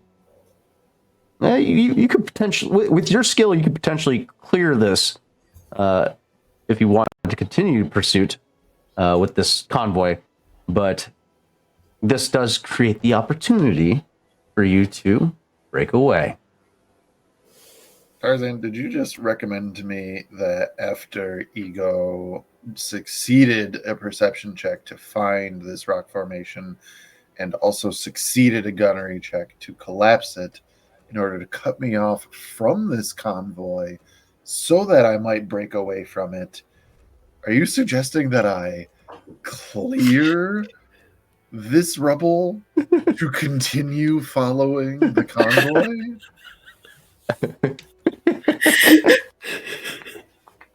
Did you just think that you would like slip that in there and maybe like, it's just rocks here, let me just, full auto rapid fire and destroy the blockage? Exactly.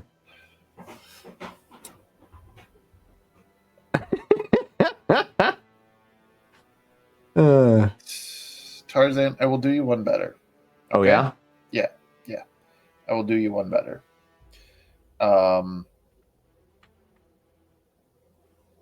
I will instead roll a hard piloting check with 3 boost die from that I have collected since my last turn, in order to do the full throttle maneuver, followed up by the punch it maneuver, and start moving this tank past its maximum speed towards where I am piloting the Nothuan Chimera with my last remaining maneuver.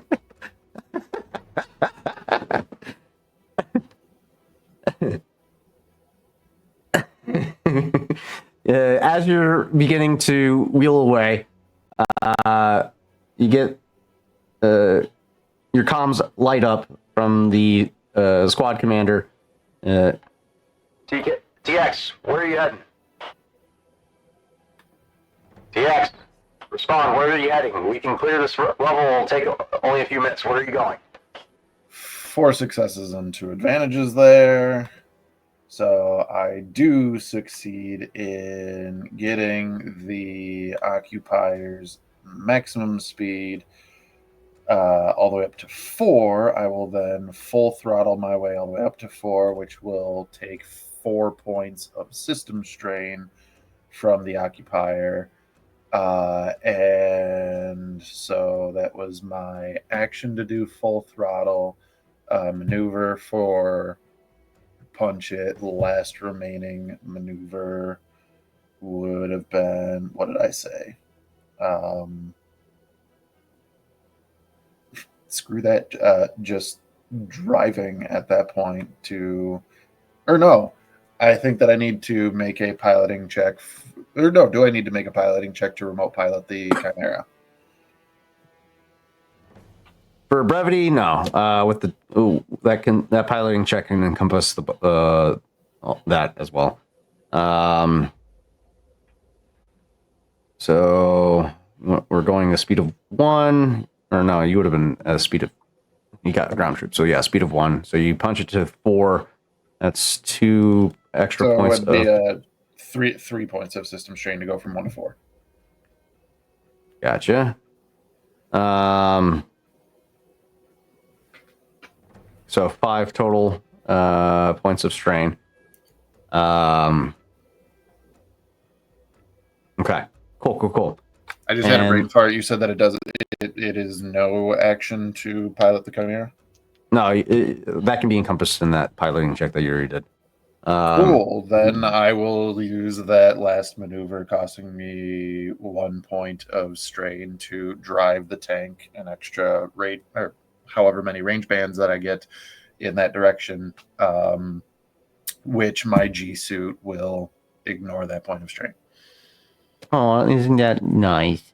Yeah. Yeah, the occupier just zooms off. No problem.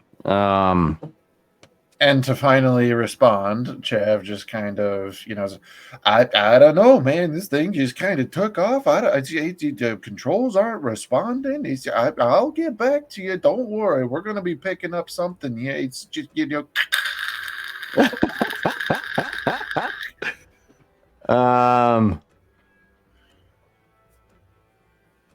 Okay. And Yeah, you you do that. But as you're zooming away, you do hear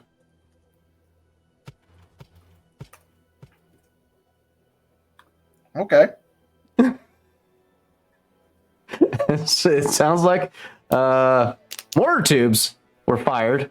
But you would know that was coming from the ATST. Long range. Okay, so you're just inside its range. 2 things. Number 1, tricky target. The occupier is counting as a silhouette of 2 instead of 3, meaning that it is harder to hit. Also, 2 ranks of defensive driving means that the occupier now has an additional 2 defense in all of its zones. I hate you. Does it have zones? It doesn't have zones. It at least has fore and aft. Every vehicle has at least fore and aft. Once it gets up to a certain silhouette, it'll have fore, aft, port, and starboard. It Ground will vehicle. be dictated on the sheet, but I cannot see the full sheet because I cannot manipulate the sheet. The full sheet's been revealed to you. Land vehicles don't have shielding. They only have armor. It still has defense zones. No. That's freighters and frigates.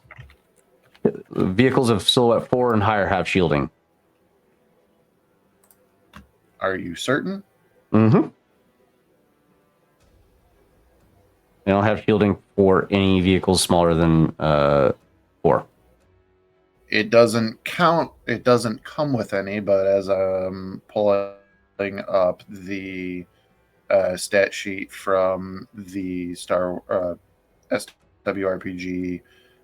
wiki page, it does have fore and aft defenses of 0, which means that would mean that now those defense zones are 2. Okay. All vehicles have zones at least fore and aft, but Oh shit! I missed that yeah. entirely. Are you...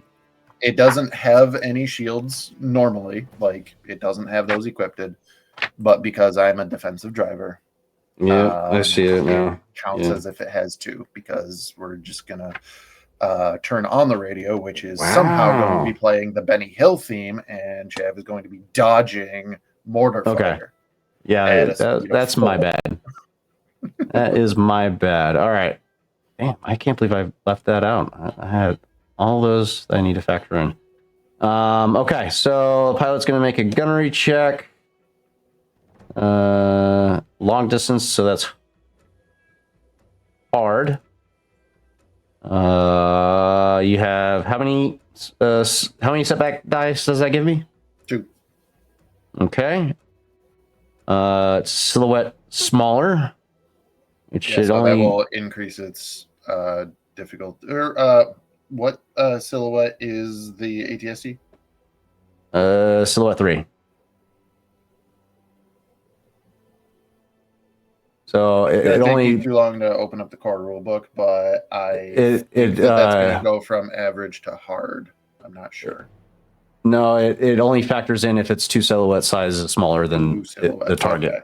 So doesn't help in this case. Okay, cool. I doubt this is gonna work, but we'll try. Yeah, that doesn't work. It does have enough advantages to trigger blast, though. However, so yeah, you're weaving through. You hear those motor tubes fire. You begin to weave. And the explosions begin to go off all around you. The ship does take 10 points of blast damage. It has an armor rating of 3, so that will be 7 points of hull trauma. Blast does not get negated, if I remember correctly. Let's double check. Blast rating. If the attack is successful and blast activates, each character blah blah blah. If the blast quality doesn't activate, nope. The blast. You may also trigger the blast if the attack misses by spending 3 advantages. In this case, the original target and every target engaged with the original target suffers damage equal to the blast rating of the weapon.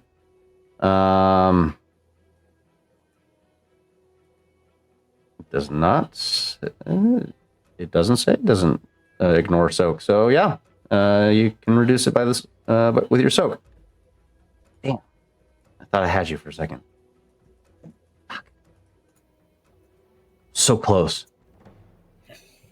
If you say so.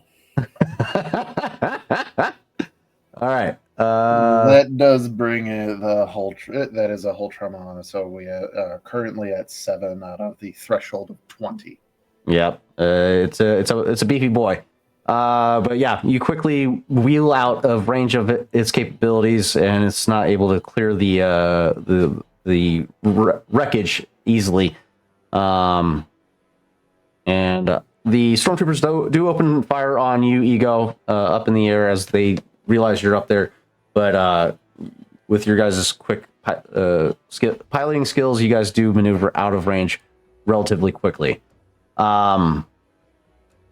Let's go ahead and at this time take a quick 5-minute break as we wrap up this scene with a expertly executed asset recovery mission. Well done, Core Atlas. We'll see all of you wonderful 2B Dicers in about 5 minutes as we take a quick 5-minute break. We'll be right back.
Hello and welcome back, all you wonderful Tubi Dicers.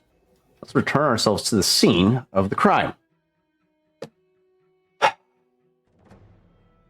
Boy, oh boy, do we have some tomfoolery to unpack here. Jav manages to link back up with Ego, remote piloting, not only piloting the TX 225 UAV combat assault tank, he pilots as well the Northwind Chimera simultaneously, bringing the two together and efficiently loading the vehicle up into the retrofitted hangar for transportation. Immediately upon, like before the gangplank is even up or anything like that, Chev moves to have the Chimera take off, radios to Oho, and just says, "Tank secured in the Chimera, on my way to your position for pickup." That being said, in the events that followed, RX Squad, with the assistance of the members of Core Atlas still inside the base, secured the IA forward operating base quickly and efficiently. Albeit with some significant injuries, those injuries are now being tended to by Sithar, the combat medic of RX Squad. Everyone that sustained an injury will receive a immediate stim, which will heal you for 5 points of wounds. And that is the most he can do for the time being until you guys find more secure positioning. However, the base is now yours. Major Brell quickly disperses his team, turning to his attention to Elias. All right, Sergeant, fix the hangar with detonite charges. Dismantle all communications equipment. Kesh, I need you in the command center. Pull any information you can off of the computers, operations, manifests, so on and so forth. Gil, secure any vehicles that may remain and prep them for transport and acquisition. RX Squad, move out. And with that, everybody... Squad, hold still. Hold still. Uh-oh. Sithar, go and tend to everyone else. Brel, you and I need to have a word.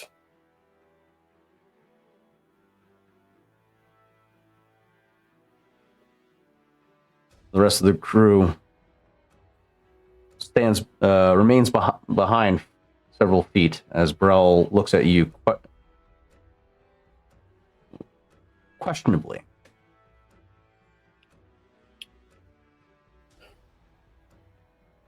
This was a forward operating base and we attacked it with 5 and nearly lost 3. You want to explain to me why we didn't have more support? You know why, Kesh. No, Pathfinders, I really we work with what we have. Yes, but Pathfinders also get creative with the loose of the rules, as well as creative when it comes to overwhelming numbers when attacking forward operating bases. Now is not the time, Kesh. Now is the time for following orders. We can address this when we're back at base. I do not appreciate you subverting my orders in front of the squad. I only subvert when it's illogical to follow those orders. But I'll go to the communication anyway. And I don't even wait to get dismissed. I go directly towards where it was said. RX Squad, you have your orders. Move out. With that, he tends to some data, a data pad that he. Well, let's see if he finds anything. He is going to look around. Everybody, go ahead and perform a perception check. Hard difficulty. Everybody is working quickly, so whoever's in the base, this will be a hard difficulty for you. So that is not Javanigo. Nope. Major Brell doesn't find anything. Kesh, hard difficulty for you as well. You can use either perception or computers, your choice. All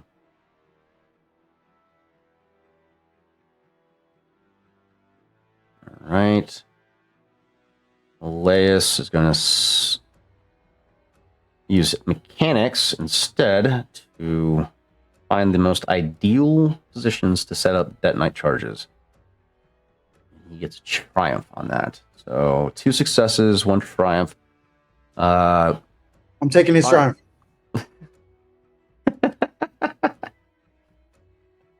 You guys already have enough triumphs as is. I'm saying I'm using it to succeed. Y'all's eyes are closed. Basically. Oh my god. Rawl, what are you doing? You guys have a bunch of triumphs, so you could cash those in to succeed. You know why. I don't know why.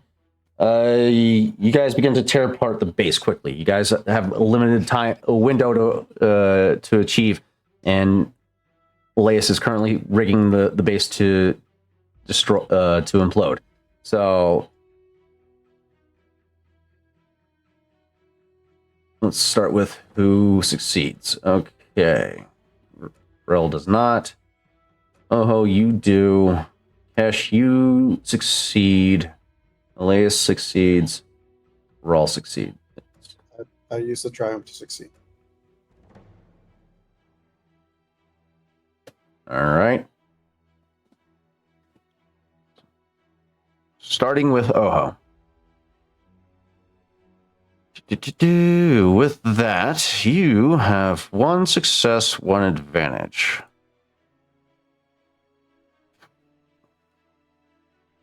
What's my shop looking like? You know what I'm looking. You know what I'm looking for, Tarzan. You know what I'm looking for. But do I? You do. Don't Well, look at the shop. You Because know I what? don't. You know I what? it don't is. think you're gonna find it with that roll, my bud. Don't be this way. Okay. You know what it is. I'll cash in a token if you want me to. You know what it is. What's going on? Why can't I see any of my stuff? Because there's only one that you need to see right now. They're not relevant.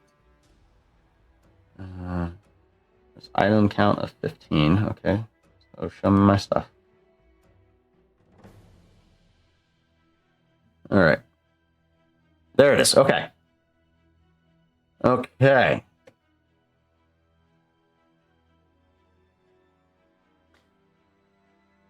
Yeah, you guys are gonna have to cash in all your triumphs if you're wanting to find what you want to find. Raw. I'll start with you.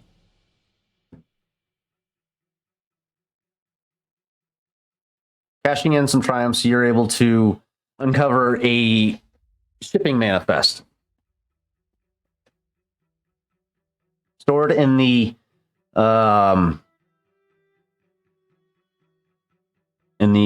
stack of cargo crates in the southeast quadrant of the base, behind the comms station. You find several pieces of gear logged in the manifest. Most notably, an overcharged power cell, a wing commander armored flight suit, extra magazines for Model 57 detonator rounds. Interesting. Hollow messenger.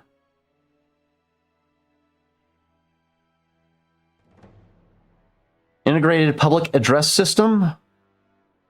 Remote DVI activator. A coral pike. A CR2 heavy blaster pistol. A G9GX pulse drill. and a variable holdout blaster.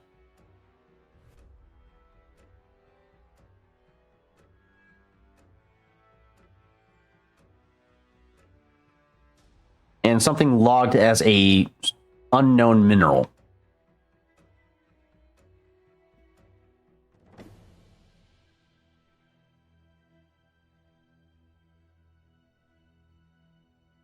Elias rigs several points of the base to blow, meets up with the rest of Auric squad as Gil returns with some mechanics tools from the hangar bay. He was able to acquire all vehicles that were available have been taken out already.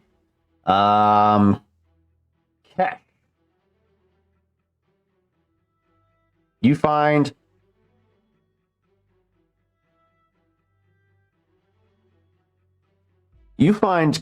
clearance codes for an outgoing shipping manifest that would get you entry into any Imperial, get you limited entry access to any Imperial station that is in the sector, which would be extremely beneficial to getting into Banastar. Yeah. I equally very quickly want to look at any type of manifests on this docket that go around notable members, and I'll message you privately what I'm referring to. Okay. Up next we have Oho. Oho, you're maneuvering your way back down towards to meet up with your brother in the valley of this outpost. As you draw closer towards the comm center, now that the dust has settled, smoke is choking the sky in this at this base for not choking the sky. There's very little smoke, but that as you draw closer to the ATST, that one is smoldering. You feel a slight tug at the back of your mind.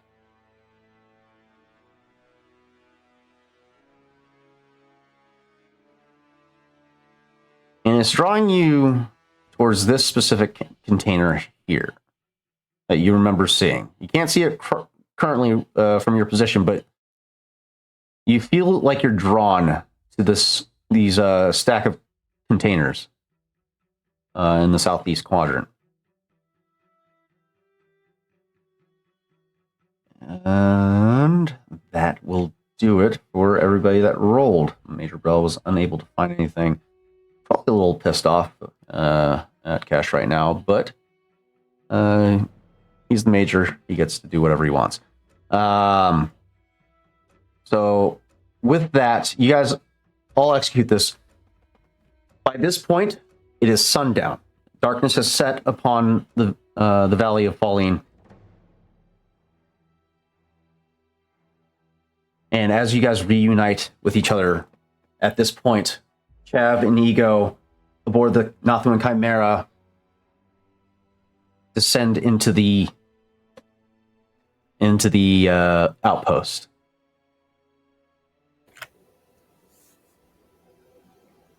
Chav spent the flight securing the occupier as it is occupying the retrofitted hangar bay so that it doesn't move in transit, as well, like doing his best to make sure that there is enough room around it, knowing that at least 2 sky swoopers and a speeder were going to be coming on here. But seeing that they are properly raiding the place, he's glad that he made some room. Lands the Chimera, pops open the hangar, pops open the gangplank, walks his way down. I would assume with Ego, as I waited to pick Ego up. and just immediately starts telling people, like, that can go over here, make sure you lock it down. That can go over here, use the mag locks. Not those mag locks, they're broken. Use those ones over there. Hold them over there. That, we got a special spot for that. And, like, anything that appears incredibly sensitive, just in case the worst happens, Chav is going to direct it to, wait, wrong container. Don't have my smuggler's holds. Oh, well. But since the tank ain't going anywhere, we can use that to fit some cargo. That is true. By this point, Oho, you have reached the container that's drawn your attention. As you open this, place your hands on the container itself, you can feel a radiance emitting from it. And you open it. At first, it doesn't make sense. It's just a collection of random minerals and ore. But as your hand crosses over the surface of these minerals, your hand touches something that doesn't immediately appear to be there. And as your fingers drag across it, it rotates and there's a slight shimmer. The formation itself appears to be of some type of mineral, but it is translucent to the point of near invisibility. And as your hands connect to this mineral, you can feel it trying to connect with you.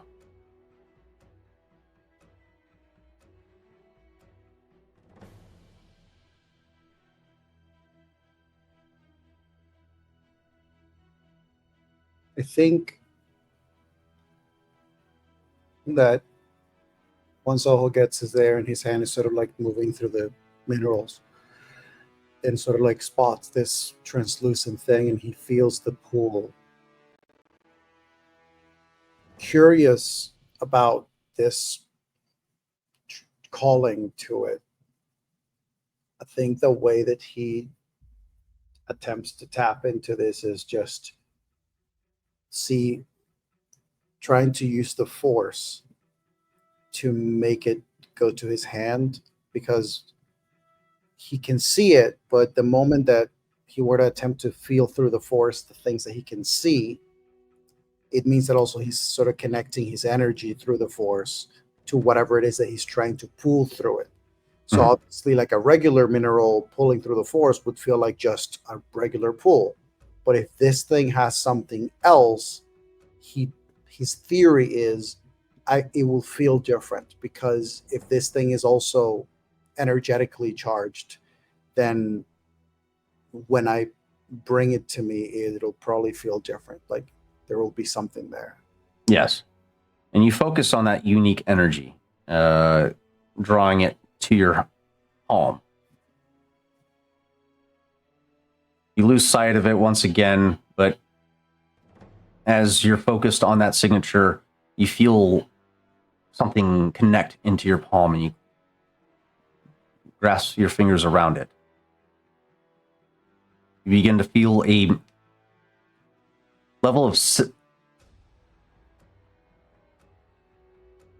a sensation of synergy as you connect to this mineral, this crystal. You are now bonded to a Ghostfire Kyber crystal.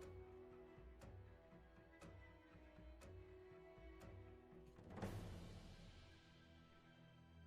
think there's just a feeling when he senses the connection once this thing gets to his hand. He doesn't know what this is, not fully. It's almost like he feels it. He senses a level of kinship to the energy of this thing. He just doesn't know fully what it is, but there is a sense of familiarity and purpose that comes attached to it. And I would say that once he has that, he sort of decides to keep it in one hand for now. just to make sure he's not going to pocket it somewhere random. He'll secure it, but he also takes the opportunity to do a check through the comms Okay.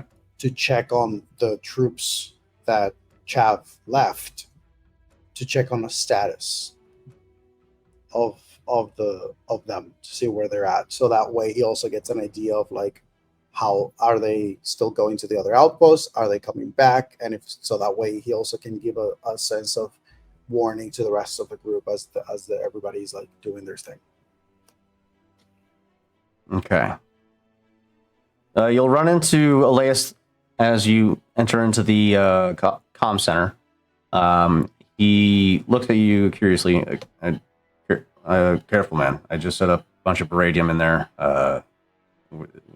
We should probably get out of here soon. But yeah. He nods. What- Just literally goes to the comms and goes,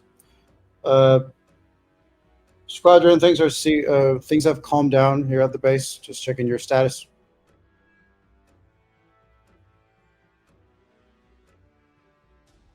This is Oak Squad. No reported sightings. Still investigating the area. Might have gotten a false report, or some kind of pranksters got a hold of our comms channel. We'll report back shortly. Copy that. Night is it's getting dark, and also we had some activity down here as well. So if you need to leave the squadron or part of it at the other outposts, make it so. We don't want to risk you guys getting ambushed. The squad commander confirms and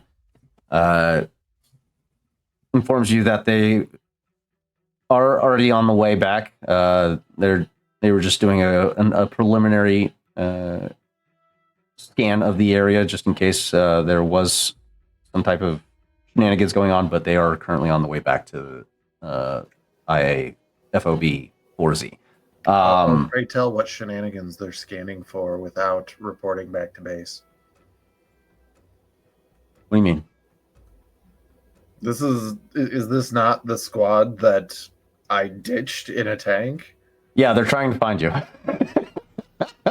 And they're also not reporting back, hey, some Jagoff stole our tank. They're not reporting the tank missing? Not to you. They're trying to get that shit back. Oh, Listen, it's a big deal. They're going to try and handle that shit in house first before they report that shit up. just have fun and just ask them, how's the tank?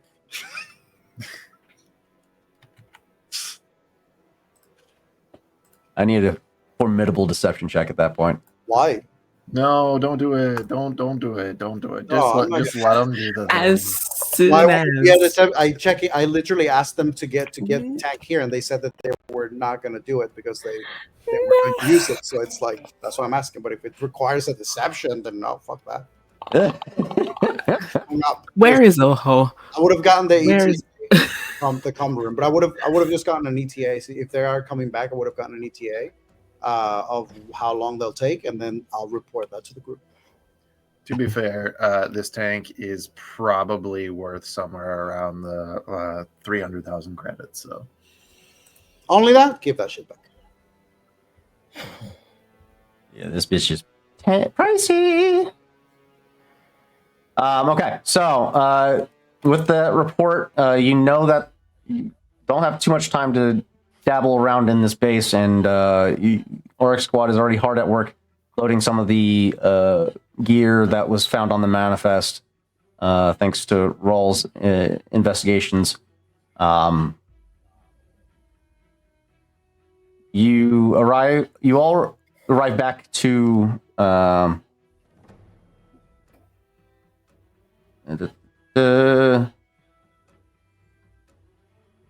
you all arrive back to the base, or not the base, to the Northern Chimera. Major Brell orders Oryx Squad to go, prep for exfil, especially after Aho reports that the patrol is on its way back. turning to Elias, set the charge to detonate after 5 seconds. Roger. Major, understood.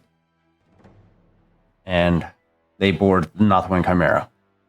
Anything else before departure? I mean, considering that we're already on like a hurrying up and have been collecting everybody doing their part, I would say that anything else would happen after they take off. Okay. Because they got Yep. No worries. You all board the Northwind Chimera and begin to make a rapid escape from the base. And with that, let's board like this one. There we go. And with that, you guys evade pursuit with your bounty in hand.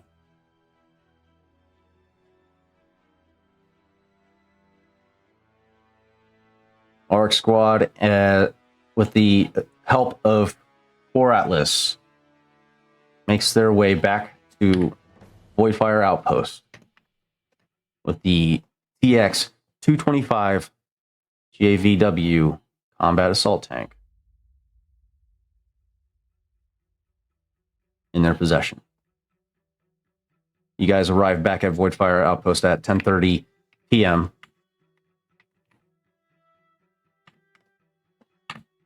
Yeah. I would say before we make it all the way back, Rawls going over all of the hot ticket items and making sure that they don't have any tracking stuff on it. I would have suggested to start with a tank. If we didn't do that before we left, then Provided that we haven't done it we're dead. first, but Yeah. Go ahead. Everybody who's doing this, use a computer's check with a boost die if you're using a scanner to look through your bounty and identify any potential sources of leaks. Are we rolling difficulty or are you rolling difficulty? This will be a hard difficulty. I'm not going to do great, but you know what? There are other people also checking things. Yeah. Hey. Okay. All right. You quickly find the black box aboard the combat assault tank and disable it. No problem. Get out of here. You also find. Sorry, my cat just crawled underneath my dresser. You weirdo. You also find contained in the container that was housing the minerals an additional tracker, easily destroyed. However, the rest of the gear, there's no means of stashing a tracker without being identified. So they didn't bother to do it on those. As you're looking over the manifest in full detail, you do find that what you missed in your initial scan, there's also crash gear in the manifest. We got the overcharged power cell, the Omni scan, integrated scanner, extra reloads, hollow messenger, integrated public address system, remote DVI activator, and Coral Pike, CR2 heavy blaster pistol, DL19C blaster pistol, entrenching tool, the G9GX pulse drill, and the variable holdout blaster. So pretty significant haul. This would benefit Voidfire Outpost quite a bit with what you guys were able to recover. And then the minerals will be able to be sold for a decent amount of credits to fund their operations here.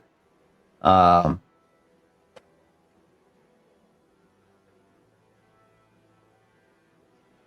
you're unable to identify what this mineral of unknown nature is referring to at the moment. However, You do. It's bonded. You wouldn't be able to detect it.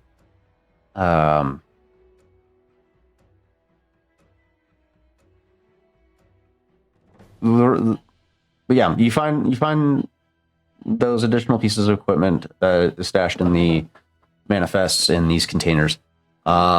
Anything else you were looking to garner?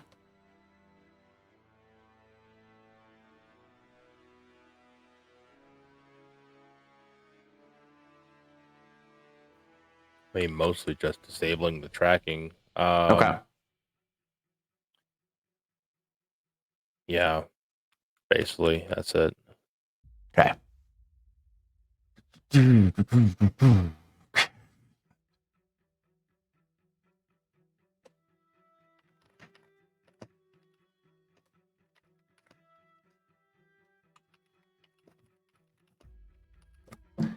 As you guys depart the base, it does detonate behind you. Massive explosion followed by a shockwave that does jolt the Nothman Chimera, causing turbulence. But with Chav at the helm, the turbulence is nearly entirely mitigated. Core Atlas, with the crew of Auric Squad, arrive at Voidfire Outpost and begin to dismount their findings and disperse them.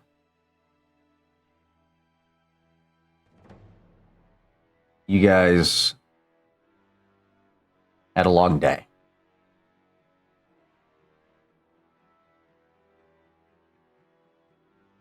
As the crew, as the base helps unload the equipment, Major Brell turns his attention to his squad. All right, our squad, everybody's dismissed. Kesh, a word.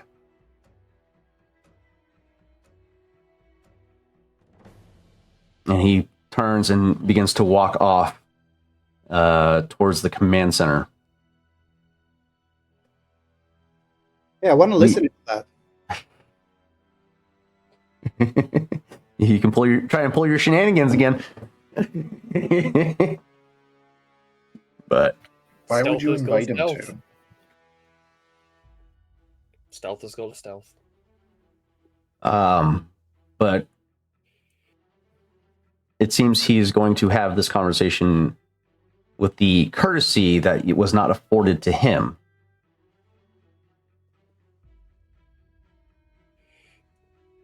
He And didn't what that deserve such conversation courtesy is. as we all- He didn't That's deserve up such to- courtesy considering it was a reckless time. Yes. Core Atlas, what are our plans now that we are within the confines of Voidfire Outpost? Are we bedding down for the night? Are we trying to listen into a possibly heated conversation between high-ranking individuals? Check on the doctor. Check on the doctor. All right. Chav is going to do at least one victory lap around this compound in the occupier because he knows he's never going to touch it again.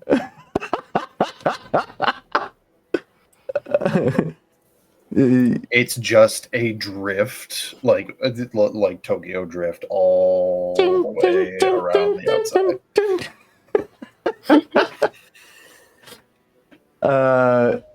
and then parks technician. it wherever they tell him to. Yeah, the technicians look at Chav in astonishment. Some of the pilots are bewildered by how somebody can handle a vehicle like this with such skill. Literally power slides it into whatever parking spot they needs, pops the hatch, gets out, walks by that crowd, and tosses the keys. the metaphorical keys there. There's keys. You guys all reconvene with at the med center with Dr. Kratala, who's currently being treated by some of the rebel medics. she's seemingly in good health and being taken care of. She looks at a lot of you with a smile on her face, relieved that you're still alive. Eyes kind of more linger on Rawl for a moment as she turns her attention to the rest of you. So, when do we leave?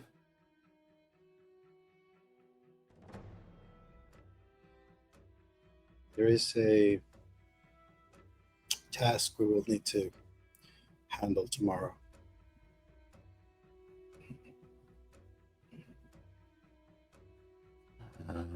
Okay.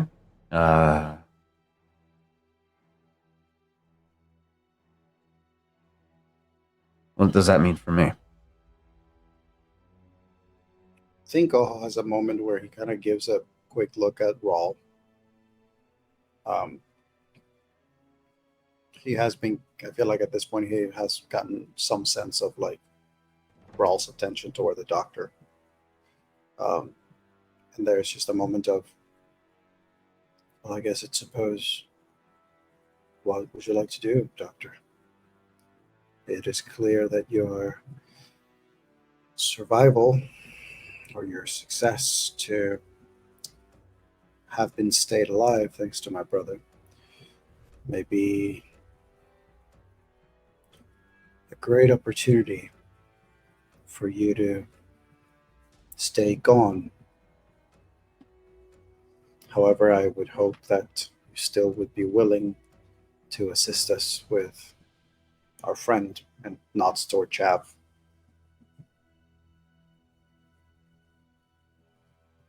Yes, it was an unfortunate circumstance, having the operation interrupted like that. I think it would be best we locate my mentor. Oh, wait, no, you told her that. No, you didn't tell her that her mentor is dead. That's right. Yeah. Oh, we'll look at Raul like, do you want to tell? Do you want to be the person to tell? He would be the most capable in this scenario, and with my injuries, I fear my hands might not be stable enough for it.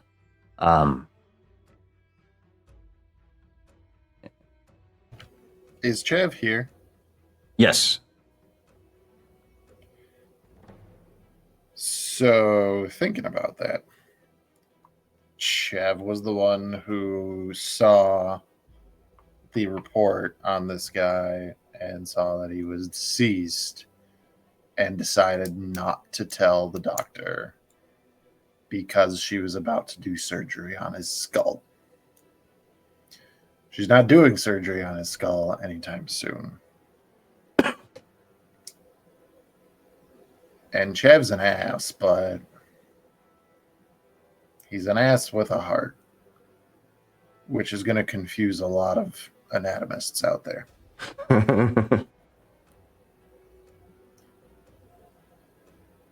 Chav, without making eye contact, is just going to say quietly but loud enough for her to hear. Your mentor is not going to be available for that surgery. What makes you say that?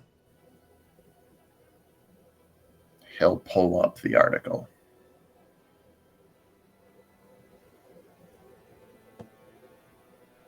Well, that is unfortunate.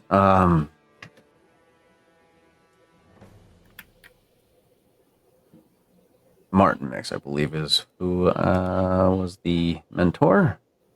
Yes. She looks at the. She looks a little disappointed, but there still remains a level of optimism in her eyes as she continues to read and see that Martin's son Trayvon picked up the practice and continued Martin's practice, but however, it was shut down due to its his affiliations. Well, if this article's to be trusted, his son Trayvon could possibly be our next best lead. The question is, how do we find him if he's in hiding? Wait, is Kesh present? No, Kesh is with Major Brell right now. Well, whatever direction that is, Chav's just going to point that way. You think that the rebels would know? That seems to be the consensus. Then we should follow that lead. The sooner we can get that barbaric implant out of your skull, the better the world will be. The galaxy.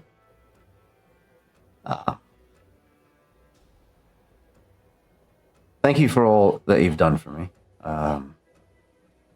She turns her attention directly to Rawl now. I wouldn't be here if it weren't for you.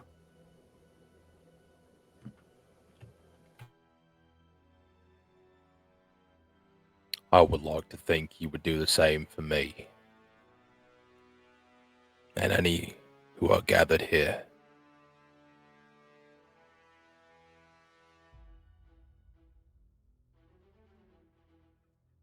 Not sure how you managed to do it. A blaster bolt to the heart is usually a death sentence. But here I am, with a cybernetic heart now. At this rate, I'll become more machine than woman. Don't think there's anything wrong with that. We always strive for self-improvement.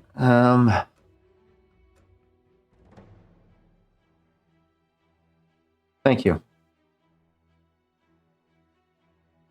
And sorry about my appearance. Not one that's normally hung up on looks, but this new haircut, as she points to her kind of mangled hair thanks to Oho, is going to take some getting used to. I don't suppose there's a hairdresser at this facility. You would have to ask the rebels here, but we're a bunch of misfits. Hairdressing is not really our specialty. Well, I suppose I shall make do.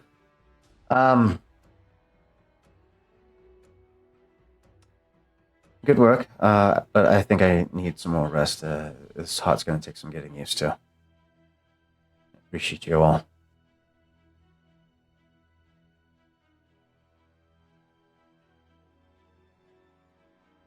And with that, the crew of Core Atlas makes their way out of the med bay, presumably to their sleeping quarters. Where's Oho?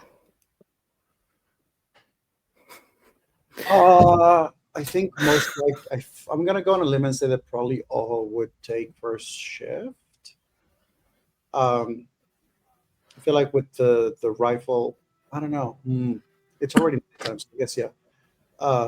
I think he just with his cybernetic eye, the thermal, the sniper rifle, all of those things, I feel like he would try to find a way to decide to take first shift so that he just wants to keep an eye on the horizon in case there is any like immediate movement after we did that it may be coming our way. So he can warn the team, both ours and the squadron. Yeah. So I guess you would see them potentially, like you would see them once everybody leaves the med bay. He's probably walking to get to one of the ladders or like whatever ramps or things to get to one of them. The guard towers, yeah. One of the guard towers, or one of the building rooftops or something. What's Ego up to? Your face. Oh my god. Ego is going to follow behind at a little bit of a distance, which I think Oho is probably aware that you have a tail. So once you hit the ladder, Ego comes up a bit closer, but there's still like a good maybe 10 feet between you.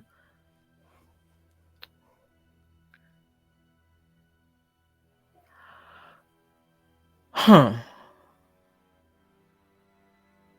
Still nothing.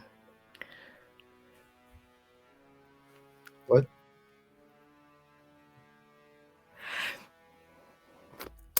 This is a bad start, but I've been racking my brain and asking everyone that knows you anything about how I can ask you this, and still nothing. I can't read you at all. Why would you want to read me? Because go out with me.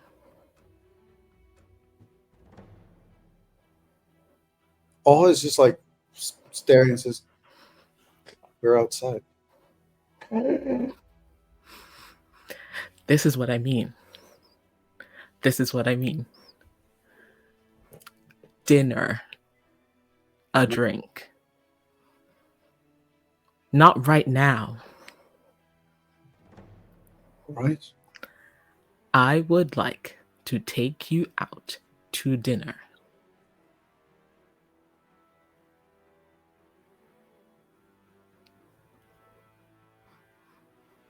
Still not. He's not. He doesn't understand what this conversation is. He still doesn't get it.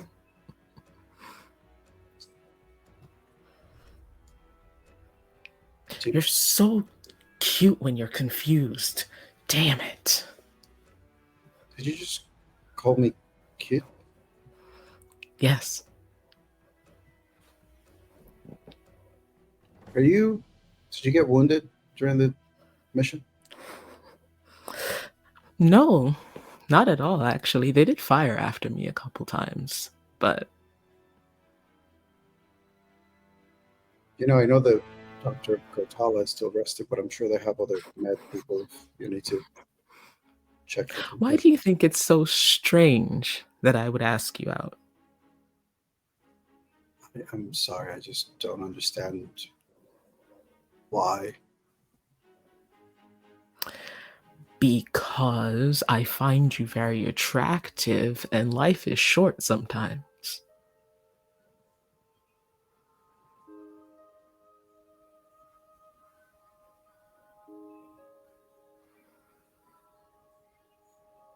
Listen, it doesn't have to be anything serious. I would just like to talk to you when there's not a timer or a bomb or a gun. Things like this. All right, we can skip the talking though. And then he starts going up the ramp.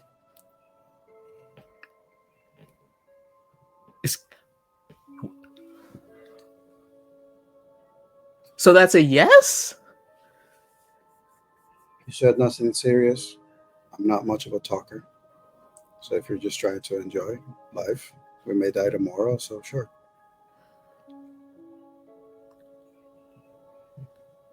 You want company up there?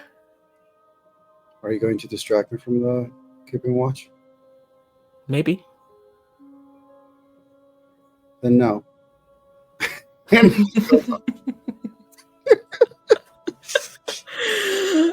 Oh, God. Oh, what a letdown. It's not a letdown. I thought I was going somewhere else. That's fine. Taking first watch. Gotta love Oho when he's serious. That being said, Ego, you've planted the seeds of interest. The crew of Core Atlas beds down for the evening. Meanwhile, inside the command center, a not-so-friendly conversation, albeit calm, conversation is being held between Kesh and Bro. Detailing along the lines of insubordination will not be tolerated, continued insubordination will result in a demotion, so on and so forth. But he follows this up with some words of encouragement. Kesh, you're my most trusted asset on the ground.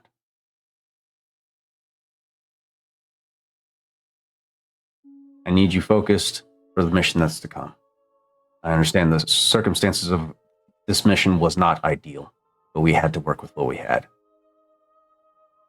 These Mudhorns, or Core Atlas, wherever they call themselves, we had to bank on them. And we pulled off this mission thanks to them.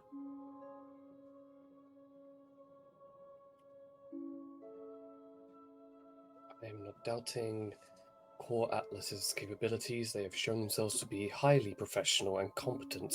My problem is the logistical nightmare we could have had if our entire squad was wiped. Because you said hounds go loud. Well, that was the support that they requested. Which is why another 5 men or another 7 individuals would have tipped it in our favor. Yes, but we don't have that capability. We have to work with what we got. That's not... Again, we can talk in circles all about this all we want, but the main focus needs to be that we need to prepare ourselves for tomorrow's mission. Make sure our Oryx squad is treated by med staff. Get everybody ready and operational for tomorrow's mission. At 0700, we begin the plan to rescue Rev Garland. Fine. And with Rev returned, we can get more assets. With Rev returned, you'd have to turn over command to him. I've never been one for leading a cell. He would get us more assets, more funding, more gear and equipment. I don't have money. You know that. Rev is our bank. We have to get him back. I'm not saying we don't. I know we do. We can't go far without logistics, without networking, without trade routes, without supplies, without everything. We're here with practically a vibro knife and a rock. Exactly. We're operating below operational capabilities that I would prefer. So, But I will say this. Logically, the minute we get Rev Garland, way more attention will come towards Farlene, which means the minute we have him, Voidfire needs to disappear completely. As in, we leave the planet. it's possible. That's not a possibility. That's not an if, that's a when. That's if we're able to be successful in retrieving Rev. You're thinking too far ahead. It's good to have those goals, but we need to focus on the first step. Well, have you know me. have those backup plans in mind. But all of it rides on Rev's rescue. Well, Get some rest. We'll talk more tomorrow morning. when Brel leaves, how many people are actually in this command center? Skeleton crew at this time. 4 or 5 analysts that are monitoring communications and whatnot. Due to my internal clock, would I be aware of the perfect time to make a call?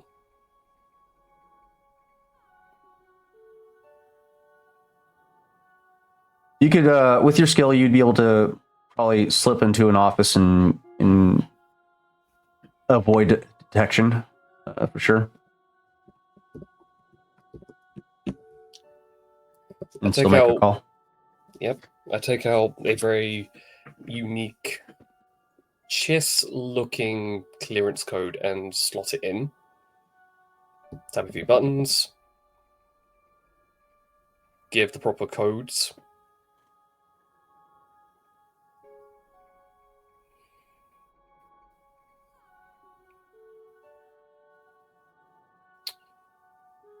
And speak in Scylla.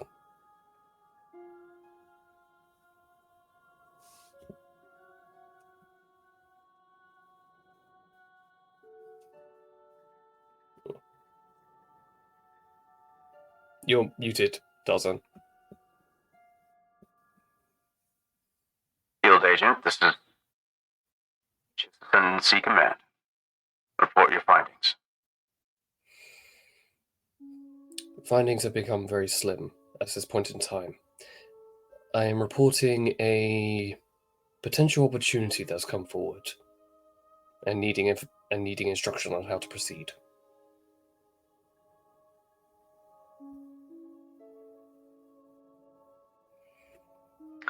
I understand that I am on my own out here, which is why this is an encrypted communication. This requires a lot of discretion. Very well. Send your findings. Command will report back. We'll contact you once we analyze the data. Very well. Turn it off, and I immediately upload everything I've learned about Core Atlas Ooh. to command to the Chiss ascendancy. And that is where we'll end tonight's episode. Thank you all, you wonderful 2B Dicers, for tuning in to tonight's episode of Star Wars Edge of the Empire, episode 70. Tune in next week for the continuation of this story, as this journey is yet to be diced. Have a good night.